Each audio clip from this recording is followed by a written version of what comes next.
All right. Good morning, everybody. Time to get started. Welcome to the February 27th, 2023 Grants Pass City Council Workshop. And first up today is a discussion about public safety funding. Take it away, JC. Is it morning still? Yeah, good morning. So we're going to talk about public safety funding today. There's a lot on your agenda today, so what I decided to do is hopefully pare this down into 3 separate phases so we can take maybe smaller bites out of the elephant that is public safety funding. So for phase 1, we're looking at the level of service and trying to define that with what you feel the level of service for the community should be. As of right now, when I project our current budget and moving forward like a levy for over the next 5 years after 24, the potential funding target is about $14.5 million per year. Now, obviously, it's lower in year 1 and higher in year 5, but that's kind of where I got to that estimation. So as previously presented, we gave option 1, which was an increased service level and add to the health of the organization. Of that $14.5 million, that would be another about $2 million bump per year for the 5 years. And this is adding 7 FTE, 3 for fire, 4 for police. And there's the list of the FTE. And I will add that police's adds are back to their fiscal year 21 service level.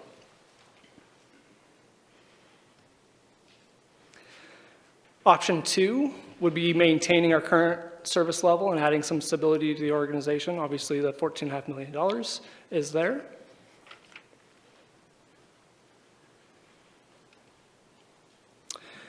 And option 3 is an increased service level to optimal operating practices. That's going to be about $27.5 million. Fire adds 15 FTE and police adds 9. And we would also address infrastructure, equipment, and other needs with this package. So I have my first call to action. It's at your discretion, and those are the 3 options. And I'll take any questions for that first part. Other questions? I have a question. Val?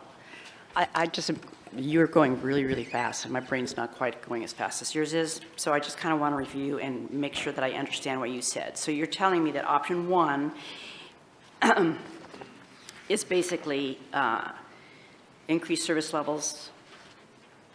I guess I'm confused because you went through it so fast. So, because it was my understanding that option 1 was the first one we talked about, where we increased the service level and added so that we had the 3 firefighters per truck and we had the 7 firefighters. So that was option 1, correct? So option 1 is the 7 FTE. Yes, yes. And so option 2 is keeping it right where we are right now. Is that correct? Correct. So that brings us backwards in time, because the first one, option 1, is the one that would get us to where we were staff-wise in 21. Is that for police? For fire, they didn't have any cuts in 21, so this would be adding to their service. Okay. Option 1 is the one that we talked about that really is there to try to benefit the health of the organization with the mandatory callbacks and the overtime associated, and then also the additional shift work that we're having to do. Okay. This would provide an opportunity for us to add a couple of FTE in both police and fire to address current service level needs and also move us through the next potential cycle of funding that we're looking at. So it would not necessarily show a change in level of service, but it helps fix the necessary needs within the organization for the health of the organization, the morale. Okay. That's option 1. Yes. Okay. And I was just clear. I was unclear because we started at option 1 and then we went back to number 2, was stepping backwards. And so I just wanted to make sure that I was following along. Well, and the reason why it was sort of set up like that, JC and I talked about this, is there was a lot of discussion about, there's more discussion on currently option 1 and 2 than there was necessarily on option 3. Option 3 being the fully loaded one, right, which is the meeting the standards of 3.2 engine and some additional increases in efficiencies and increase in service levels in the police side. But that, of course, is a very large dollar number that council would truly need to consider the funding for that. So option one is helping the organization. Option two is maintaining status quo as we are. Okay. And option three is the premier level of service for both police and fire. Okay, thanks for that clarification. I just wanted, before we went forward, I just wanted to make sure that I was on track. Thank you. Any other questions right now? Brian? So just to be clear, these numbers are replacing, or this is like an addition of property tax. So this would be levy, like currently levy plus general fund? That is correct. That is what that 14.5 million, 16.5, 27.5 million is. And right now, that amount for this budget year, the levy plus general fund, Is, off the top of my head, it's 10 million. As we're starting to pull together some of these numbers for fiscal year 24, that's going to be about 12 million. okay, so it's 10 this year. Okay, thank you. Yeah. DJ? So, current revenue source of the 179, et cetera, I mean, we can pretend there's an option 4 because levies are determined by the voters, correct? What is that going to look like? Revenue source, capability of public safety, et cetera. Without jumping ahead, are you asking what approximately will we be receiving in levy dollars in that same time period? Yeah, more or less. It'd be about $7 million annually.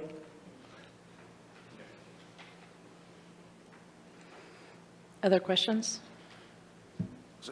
To provide some more direction, if I could, Mayor, on this, and the reason why we have it set up in these three different phases is all three phases ultimately have some kind of impact on the budget.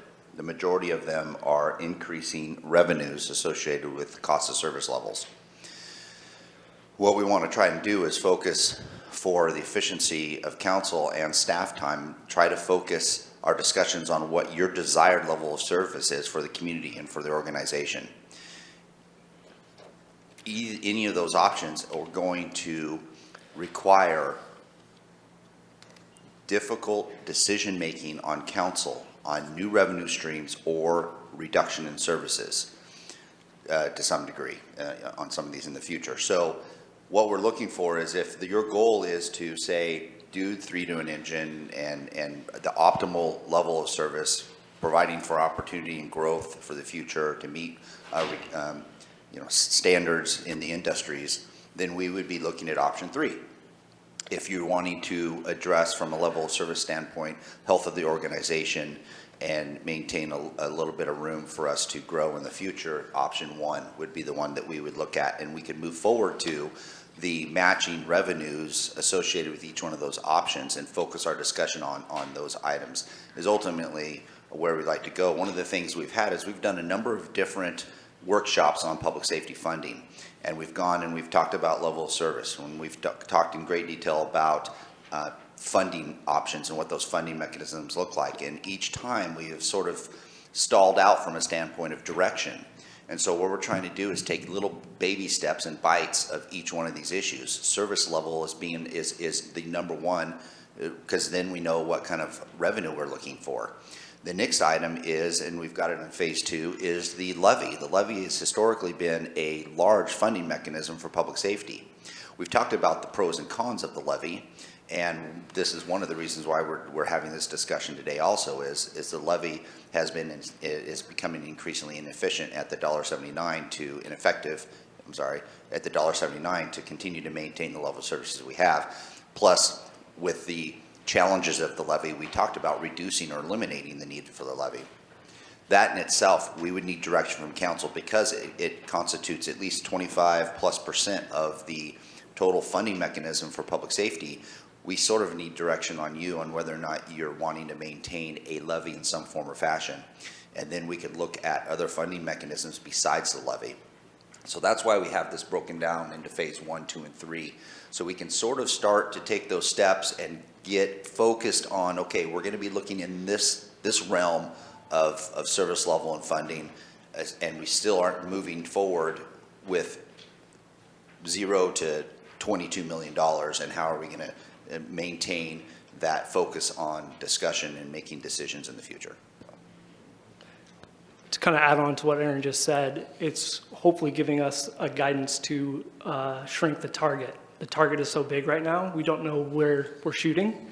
And so if we have the ability to know what you're looking for, then I can make my time more valuable in figuring out what we need to do to get to the level that you want. Other questions at this time? Brian? I don't know if it's part of this presentation or not, but obviously there's, you know, the option 4 that's, you know, status quo. And obviously that would reduce service levels.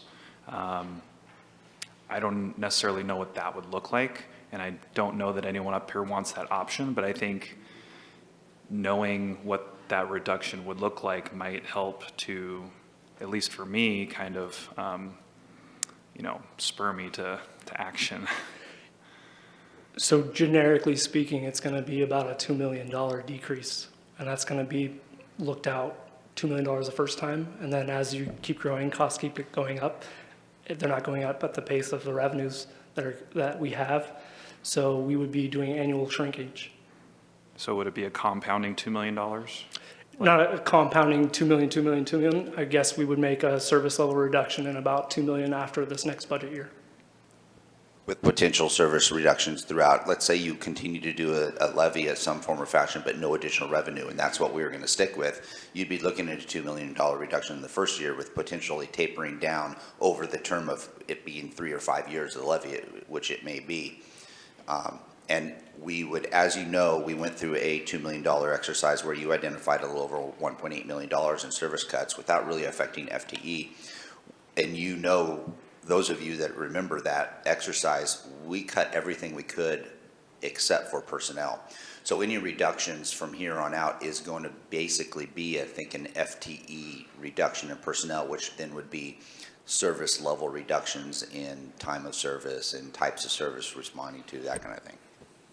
So does a $2 million budget shortfall equate to 10 positions, 15 positions? It all depends on the department. So we like to generically use a police officer, firefighter, equipment, overtime is about $200,000 per person when you include their benefits. And so depending on where it comes from, a parks employee maybe doesn't have as much overtime and other costs associated with them, so that FTE is a little bit less in cost. Okay, thank you. Rob? So I'm glad you brought up it would depend on what department, because I know the public, many in the public would say, well, if public safety is number one, you fund that and you got everything else. So the picture of what it would look like, keeping service levels the same doesn't, or the picture of what the public safety department would look like with no increase in revenues beyond the levy doesn't necessarily mean that public safety has to be reduced. Correct? You could definitely make that. Because as there's a many in the public policy. who would say you fund public safety first and scramble for everything else. So for some reason that, doesn't ever seem to be on as a part of our decision-making process, but I know there's many in the public that wish that it were. Aaron? This is exactly the type of discussion that we're hoping to have in this phase one before we move on to the other phases, is truly what does council desire from a level of service? And it could be that you're desiring option 4, as Councilor De La Grange mentioned, which would be, keeping the levy and that's it. And that would be a reduction in services. Or maybe you're looking at option 3 and 4. That in itself would focus us more on where we need to go. And there is a real difference between option 4, which would be service cuts, and option 1, 2, and 3. And we're not prepared to talk service cuts now. That's a very detailed discussion that we'd be more than happy to have and make recommendations for you if that's the direction we go. But this is the type of discussion that we're looking for. Mayor? Brian? Well, before we move on to phase 2, I would just say that I personally don't want us to see any service level reductions. So I can say that for myself. So that would eliminate option 4 for me. But I guess that I would also say that I would probably take the next most frugal option, which would be option 2. Are you hoping for us to come to some sort of resolution on phase 1 before we move on to phase 2? At least some consensus of what direction we should be preparing the next level of materials when we are done with this conversation, right? So if we know that option 2 is the consensus, then we can start focusing our energy towards the $14.5 million. And that's really important when we're talking about phase 2 and phase 3 in the discussion, because it is narrowing our opportunity, our discussion. Now, at the end of the day, when we're into phase 3, and we recognize, oh, wait a second, that's not as bad as we thought. Maybe we can look at option 1, or oh, that's horrible. Maybe, but we've focused the conversation on a level of service versus moving into phase 2 and phase 3 with still all of them on board. We're going to have a giant discussion about a number of things. So if there is some general consensus on the level of service, that is a key to help us stay focused on the next phase of discussions. Joel? I take it we're into discussion? Well, I guess discussion about phase 1, I suppose. Okay. So what Rob talked about should be a part of any option we choose. And because you want it to be on the optimal level of funding across all departments, not just one. And so regardless of what option we choose, if we're overstaffed or investing money in some areas that should be reinvested to higher priorities, that would apply to all options, not just one. In terms of an economist, you want to be on that line of efficiency. The other thing is, I view this as an iterative process, like our city manager talked about. To say that we're going to choose option 1, 2, or 3 at this point in time, or 4, is we don't have the effects of that yet. And so as we go in, it provides focus for the analysis and the discussion to focus on. And so when I look at that from my standpoint, that it's an iterative process, so you can always go back until we make a decision to option 1, 2, 3, or 4. What would be the most advantageous in terms of the analysis and what we can learn and where should we go? So that's the question that I ask myself.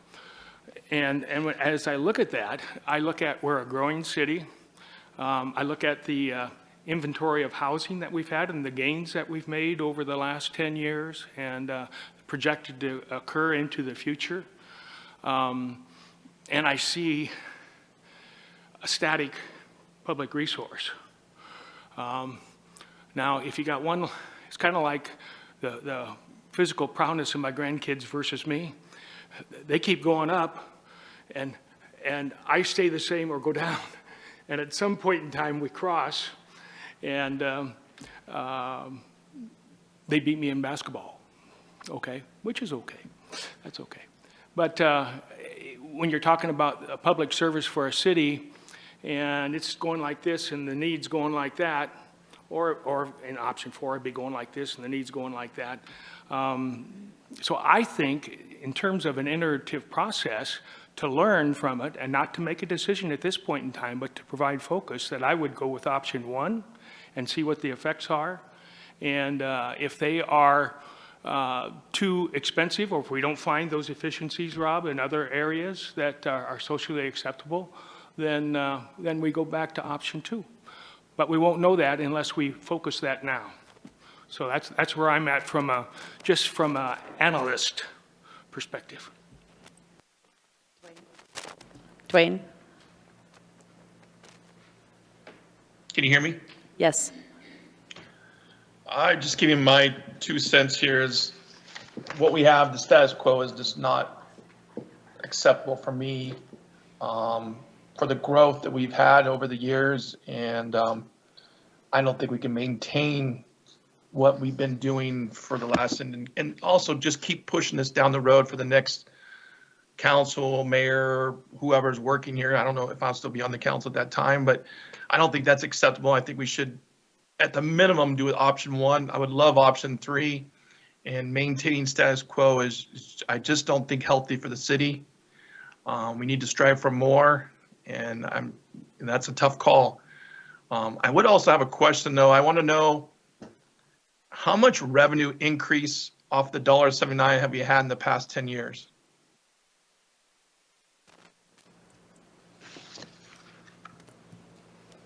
Are you asking 10 years ago what the $1.79 in revenues would be? I don't necessarily have that. I could get that information for you, but I know looking forward, there's only a couple $100,000 in growth if you get a 3% return as far as the property tax max. So it's not like it's going to be a large swing in dollars. So you're saying in 10 years, it's only been a couple $100,000 with all the houses brought into the tax base into the city and the houses building, we've only made a couple $100,000 in 10 years? Currently, between the fiscal year 24 numbers and the 23 numbers, it's only going to be a couple $100,000. Okay. So I would estimate about the same moving forward. Okay.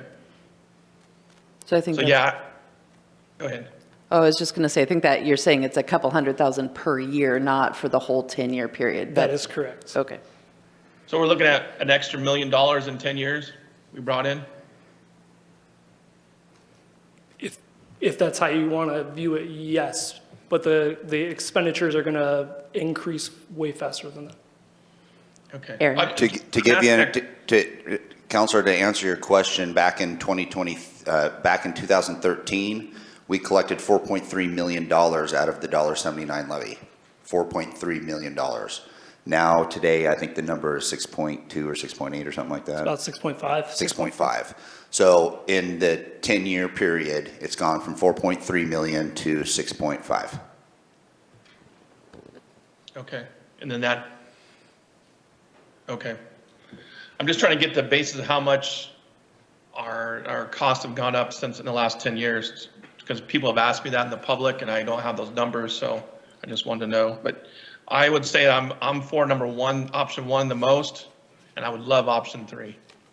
That's all I gotta say.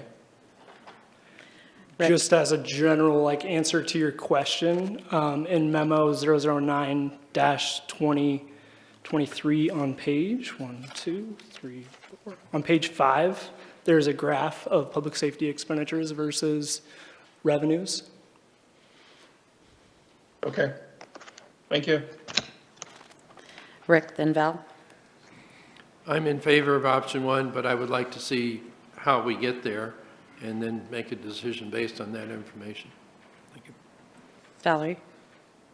Yeah, I think it's important. I mean, I would like to have option 1 too, and in the dream world, I'd like to have option 3, but I also know that this is not the dream world right now, and we have to be realistic.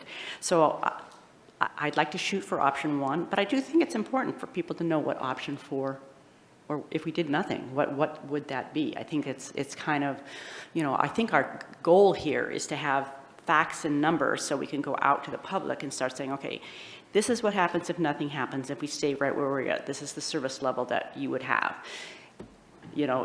This is the service level if we really had our firefighters comfortable with where they need to be, and we had our parks and police comfortable, and let them chew on that and then step behind. And then if you get an overwhelming support for people to even want more, then you go with it. But under the circumstances, I think those are the numbers I would like to have, is without and number 1. Brian? On option 1, it would essentially be increasing revenue about 6.5 million. Is that right? Because you said before that levy plus general fund allocation is about 10 right now? Approximately, yes. Okay, so if we increase by 6.5 and the current levy brings in about 6.5, that would equate to essentially a doubling of the levy if we kept with the levy option, right? That would be a pretty close, accurate statement. Okay, thanks. Anybody else want to jump in there? Well, I heard 4 counselors speak up in support of option 1, 2 for option 2, 2 for option 3, depending on whether it's their first preference or second.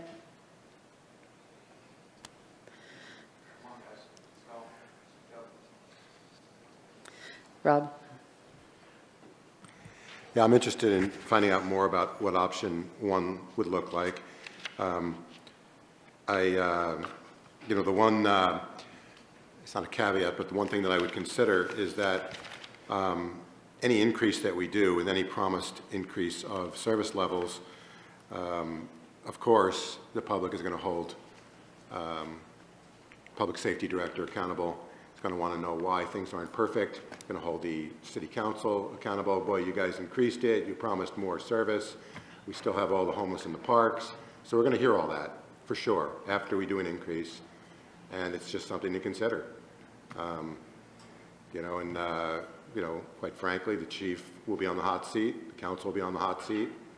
I expect that, but that is also something to consider when we increase, if we supposedly increase service because we supposedly have issues, which I believe we do, we're going to be held accountable. So be ready. Vanessa? I'm in support of exploring option one. All right. Option one seems to be the early favorite. That's fine, and like Aaron said before, if we get to, it's kind of like buying a car or buying a house. As we start going down the process, we may scale back. But this gives us a goal to shoot for.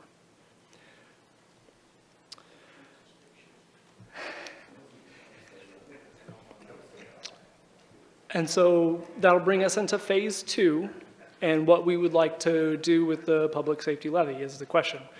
So current status, we get about $6.6 million or slated to approximately for fiscal year 24 of the levy, and then you get another 100,000 or so in delinquent revenues from the levy. And the estimated general fund support is going to be about $5.7 million. Just as a recap for what the levy is, it is voter required. There is our history. We have tried to raise it previously, and that was voted down. And then in May of 2021, you could see that the 71% yes for $1.79. As a timeline, we have about 6 months to make our decision, which we would need to file by August if we were going to renew, change, add.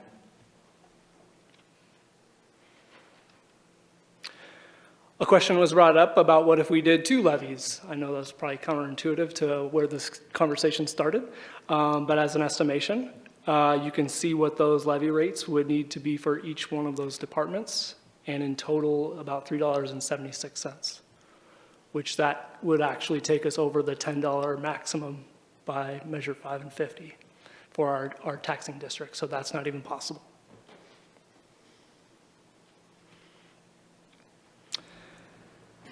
And here's a phase 2 call to action.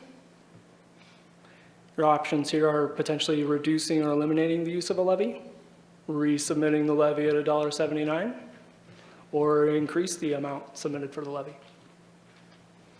Can you step back real quick to the splitting idea? Why does it add up more to split them than to keep them together? So that's covering the whole $14.5 million. And so you would need to increase over double what the current levy is. Back to Brian's previous statement. Okay, so if everything were funded by levy and eliminate the general fund support? That is correct. Okay. Is there a reason why you've proposed it that way? Somebody asked us the question, and so I figured it'd be a good opportunity to show what that would look like. Okay.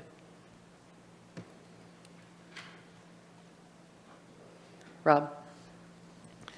So it's not clear to me yet, and hopefully it becomes clear that part of this exercise or part of the goal here, I guess, is to potentially avoid having to use the general fund to pay for public safety. And I guess that's kind of the way that you've laid it out in dollars, right? Correct, just So- as a gross estimation, because there's going to be other departments, parks, planning, economic development that need general fund support as well Right. to me. So right now, the levy funds the general fund. It brings in about $4.5 million, right? The levy. The levy right now is about 6.5. I'm sorry, 6.5, Yep. 6.5, 4.5. So if we eliminate that, I mean, and, I'm sorry, the general fund is at roughly 4.5, right? As far as its Towards coverage, yeah. Right. Okay, so if we then replace the levy with a different method of funding, essentially the general fund will be richer to the tune of $4.5 million, because we won't be needing that, right? Correct. So we'll be awash with money, basically. Not necessarily, and how I built it all kind of working together, and public safety is taking the majority of that funding of the general fund support. So Okay. it's about $6 million of general fund support, so really, yes, it would be putting some money back into the general fund. So about how much would we essentially be It was backfilling more, general 14.5 is like the break-even point. Pardon me? It's more of like the break-even point for the general fund in general. So it does include the other departments in that kind of number. So there would potentially still need to be some general fund support annually, even with the 14.5. Okay, thank you. Any other questions? Okay. Brian? Is staff wanting a little discussion on this phase 2 piece now? Okay.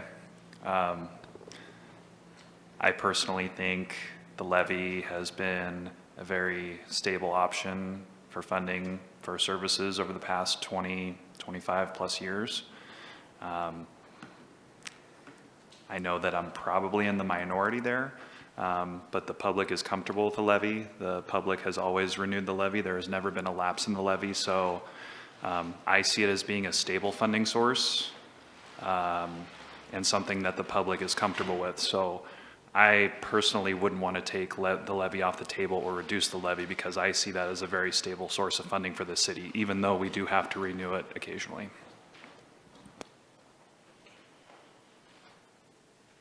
Rob? Yeah, I would, I can't possibly disagree with anything that Brian just said. I mean, the levy has been through, the same dollar amount through 3 police chiefs, 3 city managers, dozens of council. It's the most stable part of of anything in City Hall, really, has been the levy. So it's very, very stable. There's no argument with that. And clearly, you know, when you know, people, you know, throw the term around, listen to the people, well, the people have said that, yeah, they're fine with the $1.79 levy. I personally think that because of the visibility of the homeless issue, I think the people would probably be willing to pay more for a levy this time around, but probably not enough to, or maybe not enough to get us to where we are likely going to want to decide to go. But yeah, for sure, very stable, very, very stable, more stable than anybody in this room has been in the last 10 years. Thanks. Dwayne?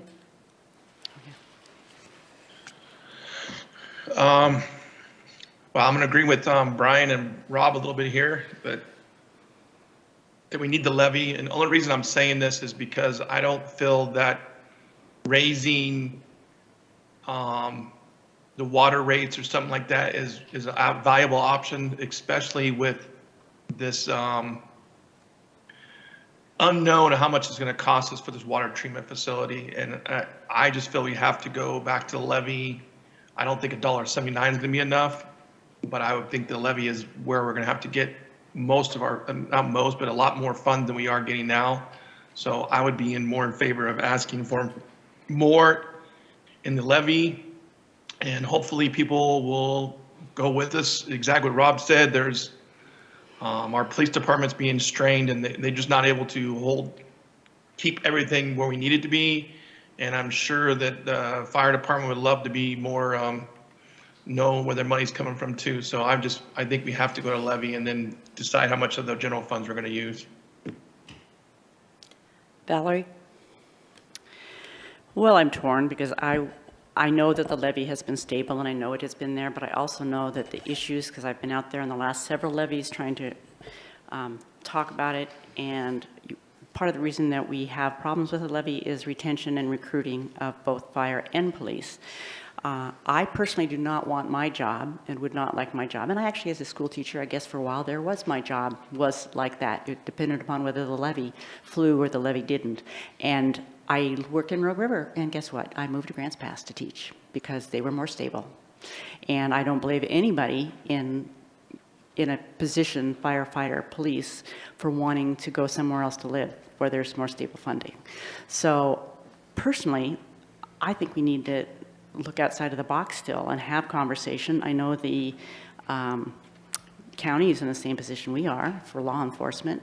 I just don't want to shut the door on anything at this point in time. I mean, like I said, I don't think that levy at $1.79, I mean, people have gotten used to it, but it's just the old adage, everybody wants the most services for the least amount of money, and we know that's the reality. But we've got to come up with something more, because $1.79 is not going to continue to fund us. So whether that's look to the county and really start thinking about a law enforcement district, I just think this is a time to really have a community conversation about what public safety is, what public safety costs, and what is it that you want, which is why I said, if you come up with what would it be if we kept $1.70, let them know what that really does entail so that they know the choices that they have moving forward. And then at that point in time, then you also, I mean, I know on Wednesdays we're going out for the possibility of a grant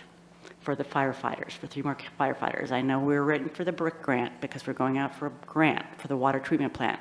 But there's the instability of that too. You can put all this money into grants, but you have no idea, and yet you have to plan whether it comes to you or not, which makes it even more upsetting. But I think, like I said, if we really look at it and we really make an effort to go out, I think the community can help us make this decision. And I don't think it's something that I can make without a lot of more community discussions moving forward as to what moving forward as we are is going to take, and moving forward and letting people really understand the retention and recruiting problems that we face, because those are big. If we really want stability in this area, we've really got to tackle this one and let people understand that stability is what brings people to the community. It's not, having every 3 years have to know whether you're going to have to go out and beg for your job again. That I have a real problem with. So I know, like I said, I want 1 and 4, but I just think that until I get out and have community conversations with people, I don't know that I can throw all my eggs in a barrel to having levy or water rates. But I do know we need to bring it up. Vanessa. I am in support of moving away from a levy. We know that it's stable until it's not.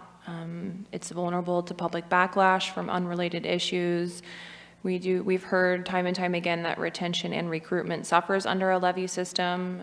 So I do support moving away from it if possible. Rob. I mean, I'm not married to a levy. I can see its advantages. I see a big potential cliff or pitfall if we were to ask for an increase and not get it, and then have to go back in May and get the $1.79. Then it could be really tough to come up with additional funding after the public has already turned down the additional amount. So that to me is the biggest pitfall. I know we've heard time and again about the recruitment and retention. Quite frankly, what is more credible to me is that we've heard that people will sometimes, public safety people will leave for a higher paying job in Medford. I don't think we've ever heard anybody that left for a equal or lower paying job in a place that didn't have a levy. What we hear that I happen to believe is that they would go to Medford because they make more. And I think that that's still going to be an issue. That's not going away unless we start paying what Medford pays. But that to me is a more credible concern. But again, I like the idea of the people speaking to us through a levy. I like the idea this time. I think it may be right for the people to pay more. But then we have a problem if they come back and approve $1.79 in May after turning down a larger amount in the fall. We then are stuck with the same revenue stream, and could be very awkward to then go back to the public and explain to them why we are going to increase their costs anyway. So that's my concern with the levy. Not so much the stability of the funding, because it's very stable. But, Vanessa? Councillor Pell, I do think that's a hard point to pinpoint, only because we're one of the only communities in the area that operate under this system. So if public safety employees are going to other agencies, it could be because it's more pay, or it could be because they don't operate under the same system. So I think that's hard to pinpoint.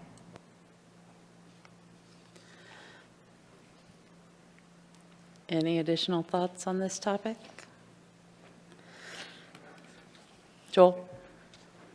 Again, from an analytical standpoint, what is going to give us the best information? Because again, it's an iterative process, and we're not making a decision right now on the levy. We're just saying, in our hypothesis that we do, and as we go forward, do we want the levy? Do we want that 179, which is the no action alternative, keep things the same? Do we want to increase it, or do we want to drop it? So the question I ask myself is, well, what's going to give us the most information moving forward so that we can adjust as we want to make the final decisions? And what do we want the community discussion to focus on, and what do they want it to focus on, so that it's a valuable thing and we can make an even better decision? I'm contemplating. Rob? I guess for me, and I really believe for everyone on the council, one of our biggest concerns should be, how do we get a sense truly of what the public is thinking? I mean, how many people who supported the sales tax last August actually believed it was going to go down 82 to 18? You know, if you thought that, you wouldn't have obviously supported it, I don't think. But it depends on what crowd you're, running in, so to speak, what answer you're going to get. So to me, right now, the biggest question, we all want more information from the public. The question is, how do you get that information? Who do you approach?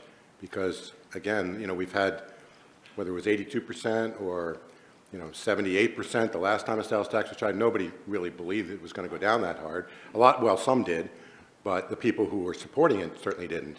So I want to know how we get what would be accurate or valid sense of what the public actually wants. It depends, again, I have over 1,000 people a week that come in my store, and I can tell you I have extreme left-wing types, I have extreme right-wing types. I have absolutely extremes on both sides. And it's really interesting when I talk to customers, I get a feel for what people think. But again, that's really the crux of our discussion, is how do we get confidence that whatever it is we choose is likely to be accepted? Valerie?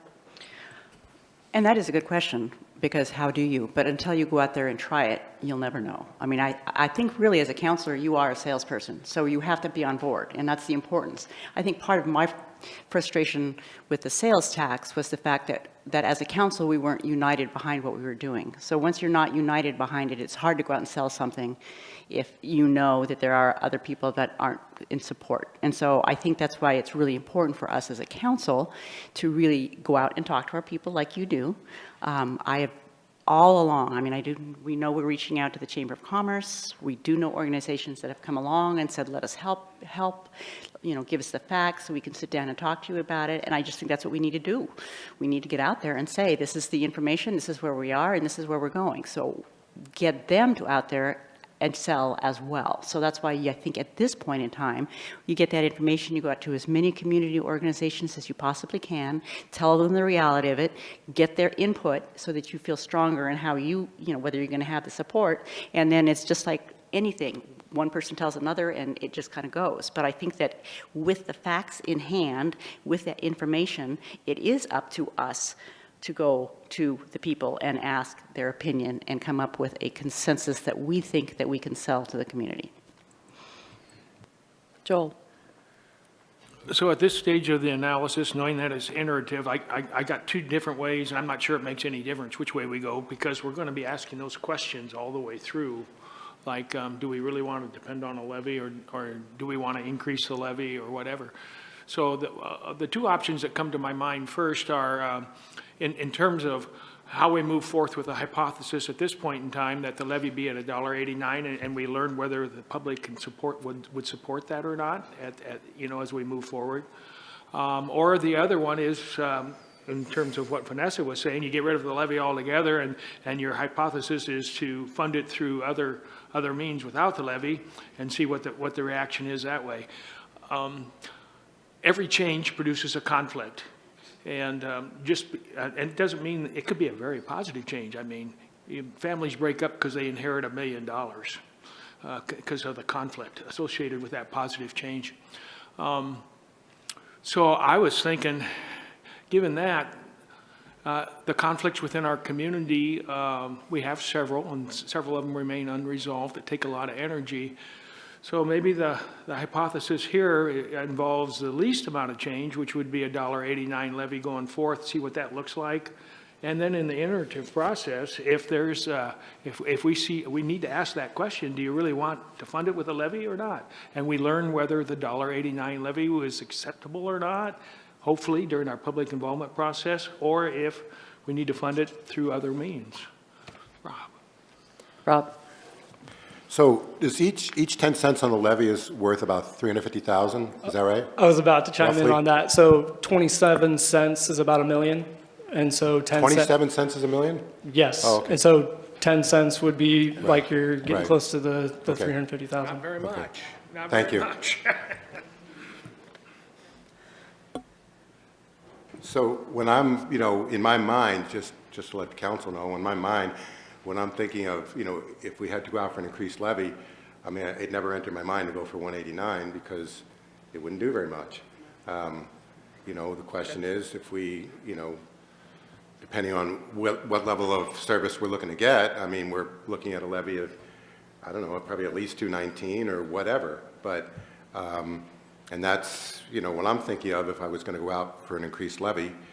$1.89 is better than $1.79, but it's not really what we're looking for. I don't think, what we're going to end up probably thinking that we're looking for. I agree with you, Rob. DJ? Well, we need to maintain a service and grow per what our constituency wants, right? So last time we went out and we entertained an increase, we needed 213. Council said, oh, there's no way that 213 would go. Let's ask for 189. I thought that was a rather arbitrary decision at the time. I think what we need to do is look at what that levy is going to look like, allowing for marginal growth, and ask for that in the levy. Entertaining other revenue sources after looking at this, utility bills as a good example, I think that would be rather high-handed for council to say this is how we are going to fund it, and that would be more or less regardless of what the constituents of this community would want to see as far as growth of public safety. So this is a negotiation with our constituents, and we need to remember that the level of service that we need in this community needs to represent what our constituency wants. It's inherently problematic, however, if we look at the levy, $1.79 passed, with our general fund allocations and a $2 million reduction, the average constituent looks at our current level of service and says, it's the same. We don't need any more. We like the level of service. We have plentiful boots on the ground. They even plucked $2 million out and nothing changed. So that's what it looks like from the outside looking in on this process, right? So we need to be mindful of that. The constituents, I don't think, have they don't have the similar breadth of understanding as the people in this room that have spent our time looking over these numbers. So my position is kind of maintained that it's up to them to determine our level of service. And we have to understand that what's being presented is more or less ideal circumstances coming from staff. So we need to be mindful of what our constituents want in this decision-making process. Sounds like you all are leaning towards getting some better information out there to people, and so we need to develop a plan for how to do that. And getting feedback. Val? Well, I know this is kind of off the subject, and everybody says, the taxing district is ridiculous. But the fact of the matter is that the county's in the same situation we are. The people living in the county, I think, recognize that they are in trouble with not having a more public safety or law enforcement. Law enforcement is a big one out there. And there's also the fire, whatever, but I'd like to think they understand they don't want to go back to where we were in 2012. So that's why I still think it's not a bad idea for us to talk with the county commissioners and see if they're interested in a taxing district that would go clear across the whole entire county, which would give us money for law enforcement and them money for law enforcement as being something stable. Because I think the biggest thing I personally am looking for is stability. So, like I said, I don't want to close that door until I've had that conversation, and I've thought about that, because I do believe that the county is ripe for having to do something to permanently solve the problem, as are we. So those are my thoughts. Brian? I think that idea sounds good in theory, but as far as probability for success, when you bring the county in, our chances for success in passing something go down significantly. So in looking out for the city, I would definitely be against that option, because it's almost shooting ourselves in the foot if we try to pull the county along. And then the other piece I wanted to mention, as far as getting information out and getting feedback, would be to potentially put together some sort of citywide survey that was sent out to constituents so we could get a lot of feedback in a relatively easy manner. Rob? Yeah, and I tend to agree with what you just said, Brian, and the reason is that, going back to what DJ was saying, what it looks like from the public or our constituents is one thing.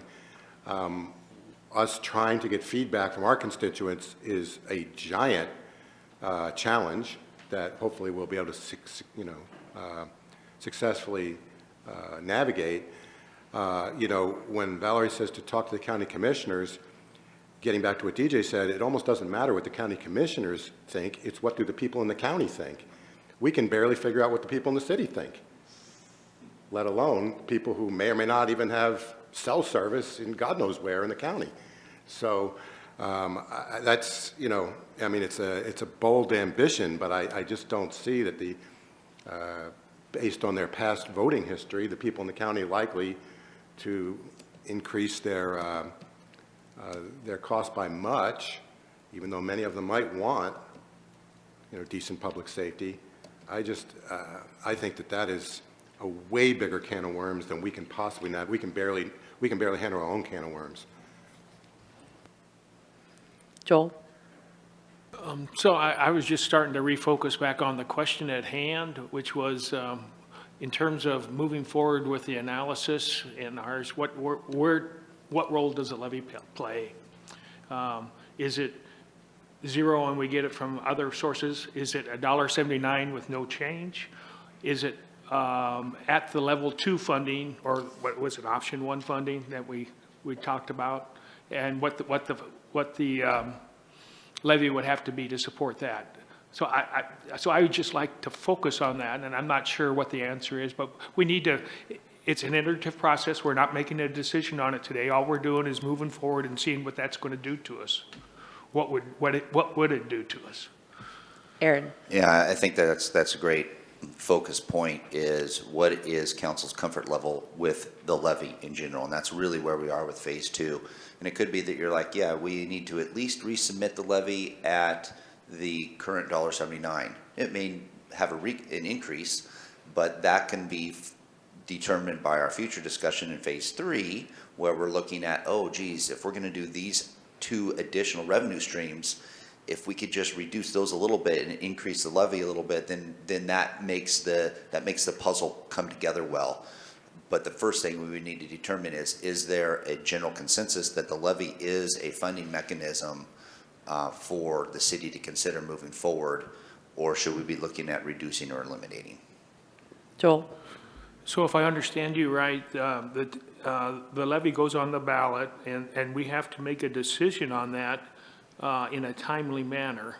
And that may be sooner than funding all of the emergency services.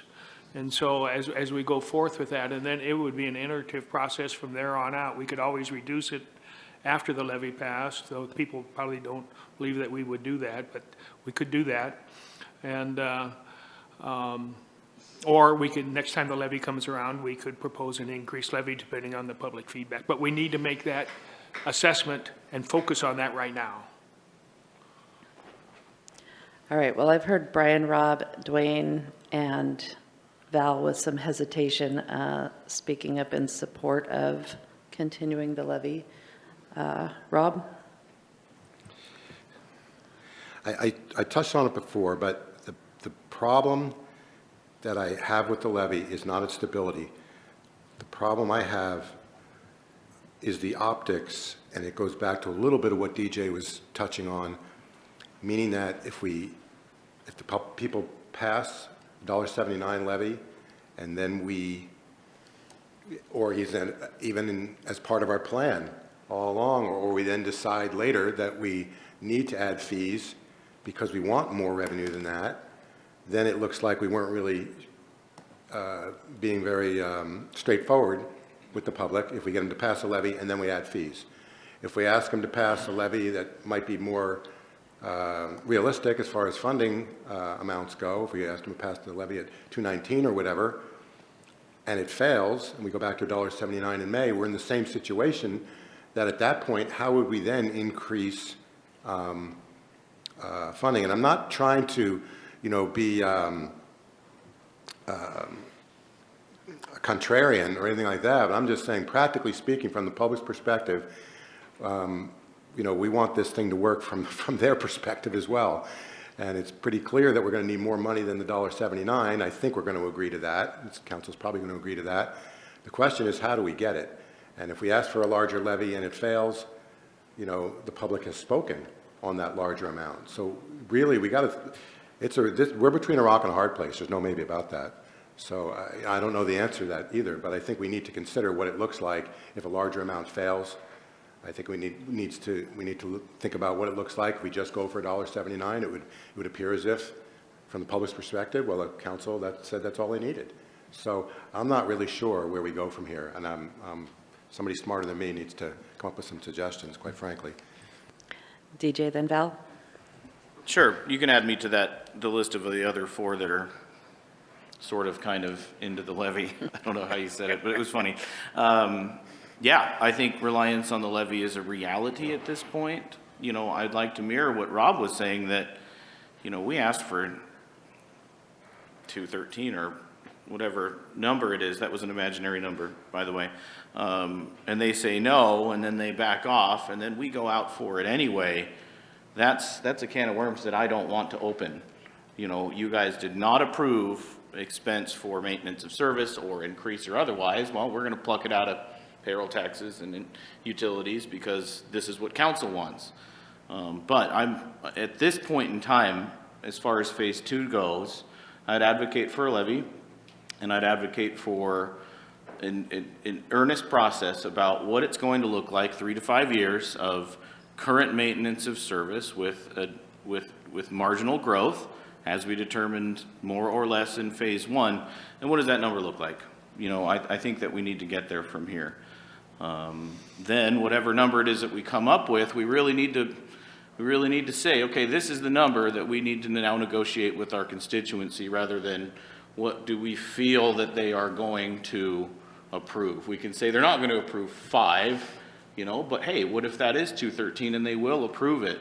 Maybe. I think that our decision needs to be based on what level of service does council feel appropriate for the community, and then rely on that number, and have the discussions about growth and other revenue sources before that goes out to the ballot. And what does that look like? So we are being as transparent of what we deem level of service to be in public safety based on constituent feedback, so we can circumvent that potential disaster that you just talked about. Valerie, then Brian? Yeah, I can see that disaster coming, but I also, one of the other things that we said and we talked about, I think that is very important, is discussing the rate that we talked about. We need to know what the water rate is going to look like, because that's a reality that they'll want to know too, because that's another project that we're working on. So that's why I think the rate analysis is so important to get on top of, so that we have an idea of what naturally might happen with the increase in the water rate when we have the discussion with the people. Because you're right, when you go out there and say, well, this is what we want, and then we turn around and say, oh, you didn't give up what you want, so we're just going to put it in your water bill. You want to talk about a lack of trust in your elected officials, you're going to get it. So none of us want to put ourselves in that position. So I'd really like to have all of that information, meaning the rate study. What is it going to take us, so that when we go out and talk with the community, we really have an honest discussion. As this is where we're at. This is what. So do we stop when we get to the maximum whatever on the water plant because, oh, we need water, we need the public safety more than we need that? I just think this is a huge discussion to have in our community, and I just feel that having this as well as the water treatment information is extremely valuable. If I'm going to go out and talk to my constituents and try to sell them and get to know what they want, I want them to have the whole picture up front, so that I don't have to feel like I'm not being transparent and I'm trying to sneak something by. So I think having that along with the public safety is important. Brian? So just to follow up on what DJ said, if we're looking at that option one that we talked about earlier, the 16.5 million, if you put that all on a levy, you're essentially doubling the levy. So you would have to go out for like a $3.58 levy to fund that option one, just for reference. The option two, I didn't calculate that, but it comes in, marginally lower, probably still around the $3 mark if I had to guess. But with the compression issue, where if we get to $10, that's the max that we can do with a levy, and that would mean we could only increase the levy by a maximum of $1.45. So there's no way that we could fund option one fully with the levy. It would have to be maxing out the levy with an additional revenue source, just so we're all clear on that. Joel? So I would propose just going forward with that, and then see what, in terms of our iterative analysis, what that means in terms of the other funding resources. And then we don't have to make a decision today, we're just doing the analysis, and it'll give us the information that we can use to go actually implement at some point in time. So that would certainly be informative to me in terms of going to the public and listening to them. The other thing is, in any strategy, there's always a worst outcome. And when I go up to bat, or my grandson goes up to bat, there's a worst outcome to that. And if he decided not to go to bat because of that, I would be disappointed in him, because there's something to be gained. There's a positive thing. And so as we go out with this, yes, there's some risk and there can be a disaster, quote, you could strike out or whatever, not get a hit. And that's real. I mean, that's human. But to live that way, I'm going to choose not to, or to manage your city government that way. I'm going to choose not to do that. And instead, we're going to go out there, we're going to learn something, and we're going to find something that is good for this city. We're going to make it work, and I don't know what it is yet. And I know we all have those fears and hopes, and as we move forward, we just need to manage them appropriately and still go to bat. Rick? As I've stated, I'm in favor of option one. I like the levy of $1.79 that has been consistent. But I think before any final decision's made, want to have the whole picture of input from the public, what they are willing to support, the level of support, and then for us to go forward from there. Thank you. Rob? Yeah, and I appreciate people kind of on at least an initial discussion saying they support option one and they support $1.79 levy or whatever. But I want to know, what beyond that do you support? Because if there's one more piece, there's a minimum of one more piece to that, and it's a major piece, and it's a major piece, and it also involves the other part of the discussion, which is the public. So to say I support, option one and $1.79 levy doesn't really, get us anywhere. So there's the other half of that has to be also thought through. Joel? Well, and we've probably had a good discussion today, so I would, again, we have to make some kind of direction to staff so that the analysis can be framed appropriately, and so that we can learn from it as we move ahead. You talked about, what was the word, Brian, you used in terms of the maximum? Compression. The compression issue. You can't get it all through the levy. And so I would say that the levy level needs to be at some source that is appropriate for option one. And then I would expect the staff then, once we decide on that today, it could be up to the compression level. Then the staff will come back to us and say, okay, you're still short this much money, and these are the options where it could come from. And then we go to the public after we do that, and it's just an iterative process. So Rob, if I was to answer your question directly, and it's a great question, I would say at this point in time, we take the levy up to compression. We then come back to us, and there's going to be some other pertinent question. You said, well, where else does the other money come from? We, in terms of the analysis, we look at that. We go out to the public, and we get feedback. And it's transparent, it's open, it's honest, and it's professional, and we learn something, and public will get what they pay for. Rob? So what you said at the end, Joel, is to me the most key part of everything that we've discussed today. The public will get what they pay for. So if we go out for up to compression on the levy, if somehow that's our intel, that's what we believe is going to pass, we get behind it, we push it, and then it fails. Okay, so what happens then in May when we go back for, we'll say $1.79, okay, because we think it'll pass, so it's probably would be our fallback position. At that point, will we allow the public to get what they pay for? In other words, will we allow service levels to be reduced? And the public gets to see that. And so far, I don't know that I haven't really seen that kind of intestinal fortitude from the council. I'm not sure that I have it, but I'm not sure that anybody has demonstrated it either. So the point is, would we truly allow the public to get what they pay for? That's the question, because the order of business, the order of us making these asks is very important as far as our transparency goes and our reputation goes, and as far as what's being fair to the public. So would we allow them to get what they pay for if they truly only want the $1.79 and that causes a reduction in service? Do we have the guts to do that is the question. And whether we go out right now with the levy at $1.79 or we go out up to the compression level, that can happen with either one. So which one do we want to do that would give us the most information moving forward as we do it in an iterative process? Either way, that would happen. Brian?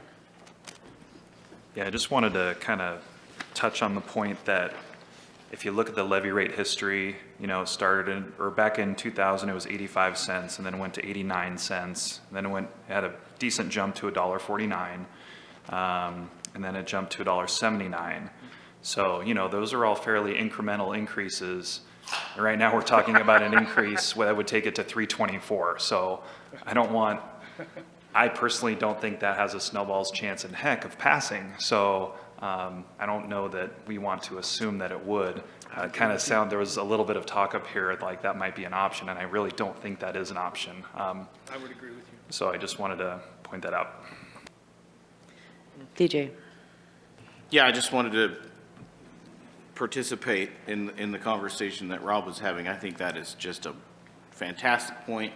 Nobody wants to say it. Rob, you said it, and I'll get behind what you had said.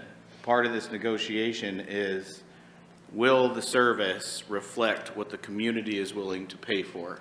We haven't done that heretofore in the last 20 years, and in fact, I do believe that it's part and parcel to the issue that we're having. you know, the general fund allocations increase, that comes at the cost of all the things that the general fund is for. Parks is a wonderful example. I think that not having that realistic understanding of the revenue matching the level of service is one of the reasons that this discussion is becoming so difficult and will continue to be more difficult if we don't allow those graphs to converge a little bit, which is just exactly what you said. So thanks for your bravery on that one. All right. Are we ready to run through these other options in phase 3? Sarah, poor Sarah. Let's run through these other options in phase 3.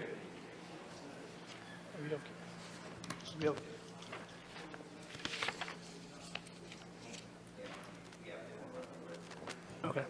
So I did build this, so we didn't have to necessarily go through phase 3 today, and I know there's other stuff on there, but if you want me to continue, I can continue. Well, I guess the alternative is, have you crunched the numbers to figure out how to fund phase 1 and talking about maxing out the levy and that sort of thing? So maxing out the levy is 324, like you said. 324. And how much revenue would that get us? Or should I divide it by 27 cents? A little over 5 million. Sticker shock. 5 million plus, Plus the 7 at $1.79. okay. So it's really 12 million total. That'd be a maximum. Okay.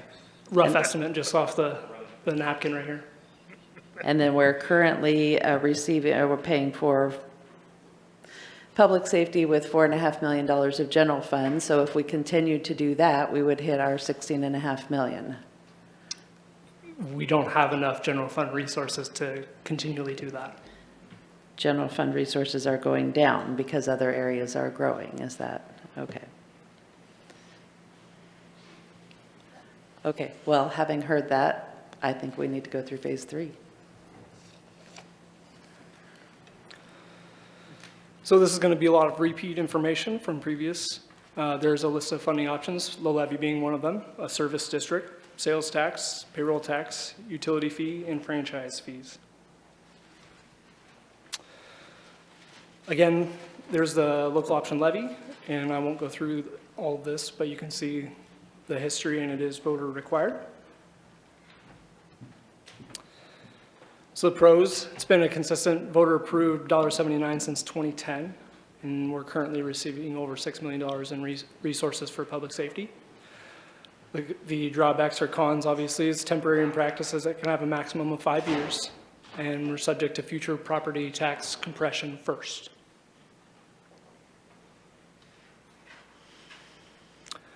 Another option is a service district, which also needs to be voter approved.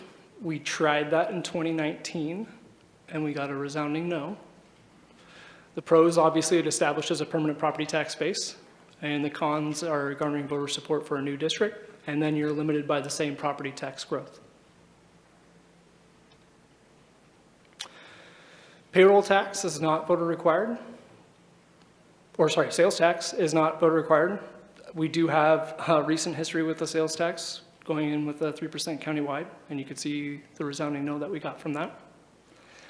So the pros, obviously, consumers pay for services, including the outsiders, and other jurisdictions have models to leverage from. The cons, Oregonians are typically adverse to a sales tax. It is subject to volatility with economic changes. And currently, we don't have staffing, a system, collection, and enforcement of that kind of similar system. So we would need to restaff ourselves. Payroll tax is not voter required. The pros are employers and employees of local industry pay for the service. Eugene, Oregon has a payroll tax. And resources increase with cost of living. Cons, Oregonians are typically adverse to payroll taxes.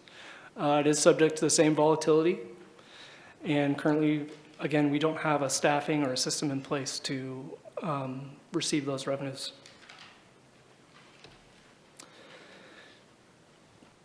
just as a show of what our current top 10 in the, or top 10 employers in Josephine County are, there's that list.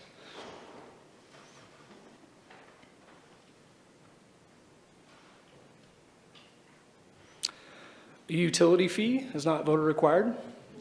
Their pros are passed on to those who already use city services and logical assumption that they use public safety. You can include properties that are tax exempt. Similar staffing and resources already in place. There is a case of a jurisdiction lowering their fee. The cons is it's obviously another fee on the utility bill, and that will potentially increase delinquencies. Franchise fees are not voter required. The pros is established customer base, similar staffing and resources already in place. The cons are municipal code. Anything over 3% can actually be passed through onto the customers. And as a show of what other communities do for franchise fees, here's what that looks like. And you can see it is somewhat the same and somewhat different.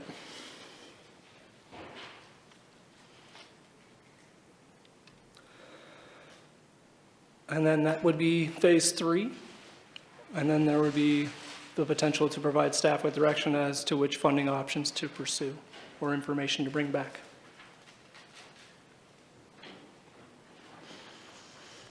DJ. Sure, I understand some of these payroll tax, utility fee, franchise fee, they don't have to go to the ballot. We don't need voter approval. That doesn't mean that we cannot put it on the ballot, is that correct? That is correct. Okay. Brian. I think of those options, probably the one that gives us the most flexibility in crafting a solution is something with the utility fee. I don't know what that solution looks like at this point, but whatever it looks like, I personally would want it to go to the ballot. I'm not in favor of any fee increase that does not go on the ballot for this. Rick. JC, what was the lesson learned from Eugene? You said they had a payroll tax started in 2021? So theirs is relatively new. They implemented it in 2021, so there's not really a whole lot of data as far as maybe the ins and outs, but they could definitely, I could reach out to them and figure out what their pitfalls, how they got to where they got to and where they're at today. And also if the public is, and the businesses are taking it well, or I realize they don't appreciate it, but do they appreciate the extra service? I think that's a question I can't answer. Thank you. Any other questions? All right. Rob. So I'm sorry if it was in the data, I didn't see it. In Eugene, on the payroll tax, typically at what rate, what does an average employee pay out of a paycheck? Oh, I don't have it in here. I looked it up. It's like 0.1%. I don't remember. Of their gross? Of the gross, correct. And that's matched by the employer or no? I think it's tiered based on annual income too. So it's not as straightforward. And so if we're going to go through a payroll tax, there's a bunch of things to potentially consider where you don't charge people who make under a certain dollar amount potentially. Which changes the calculation, changes the revenue, changes everything. On page, I don't know what this, 1, 2, 3, 4, 5. So on page 12 of that same memo I referenced earlier, you can actually see the revenue in which the city of Eugene gets from their payroll tax.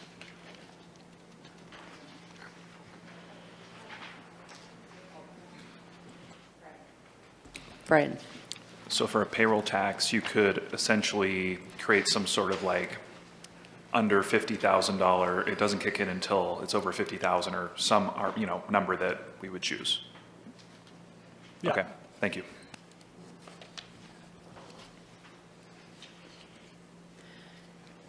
Anything else? Brian. Well, given that piece of information, I think that would make, for me, the payroll tax at least a viable option to consider along with the utility fee. Because you could craft it in a way to where it wouldn't disproportionately affect those on lower income or making less money. So that's kind of a attractive feature of that option. So I would personally consider a payroll tax or a utility fee option. Could that be a sliding scale as well, so it's not the same? Yeah, and I can bring more information of how Eugene crafts theirs, just as an example. That looks attractive. Rob? Thank you. I think you have a question? Okay, jump into it, Rob.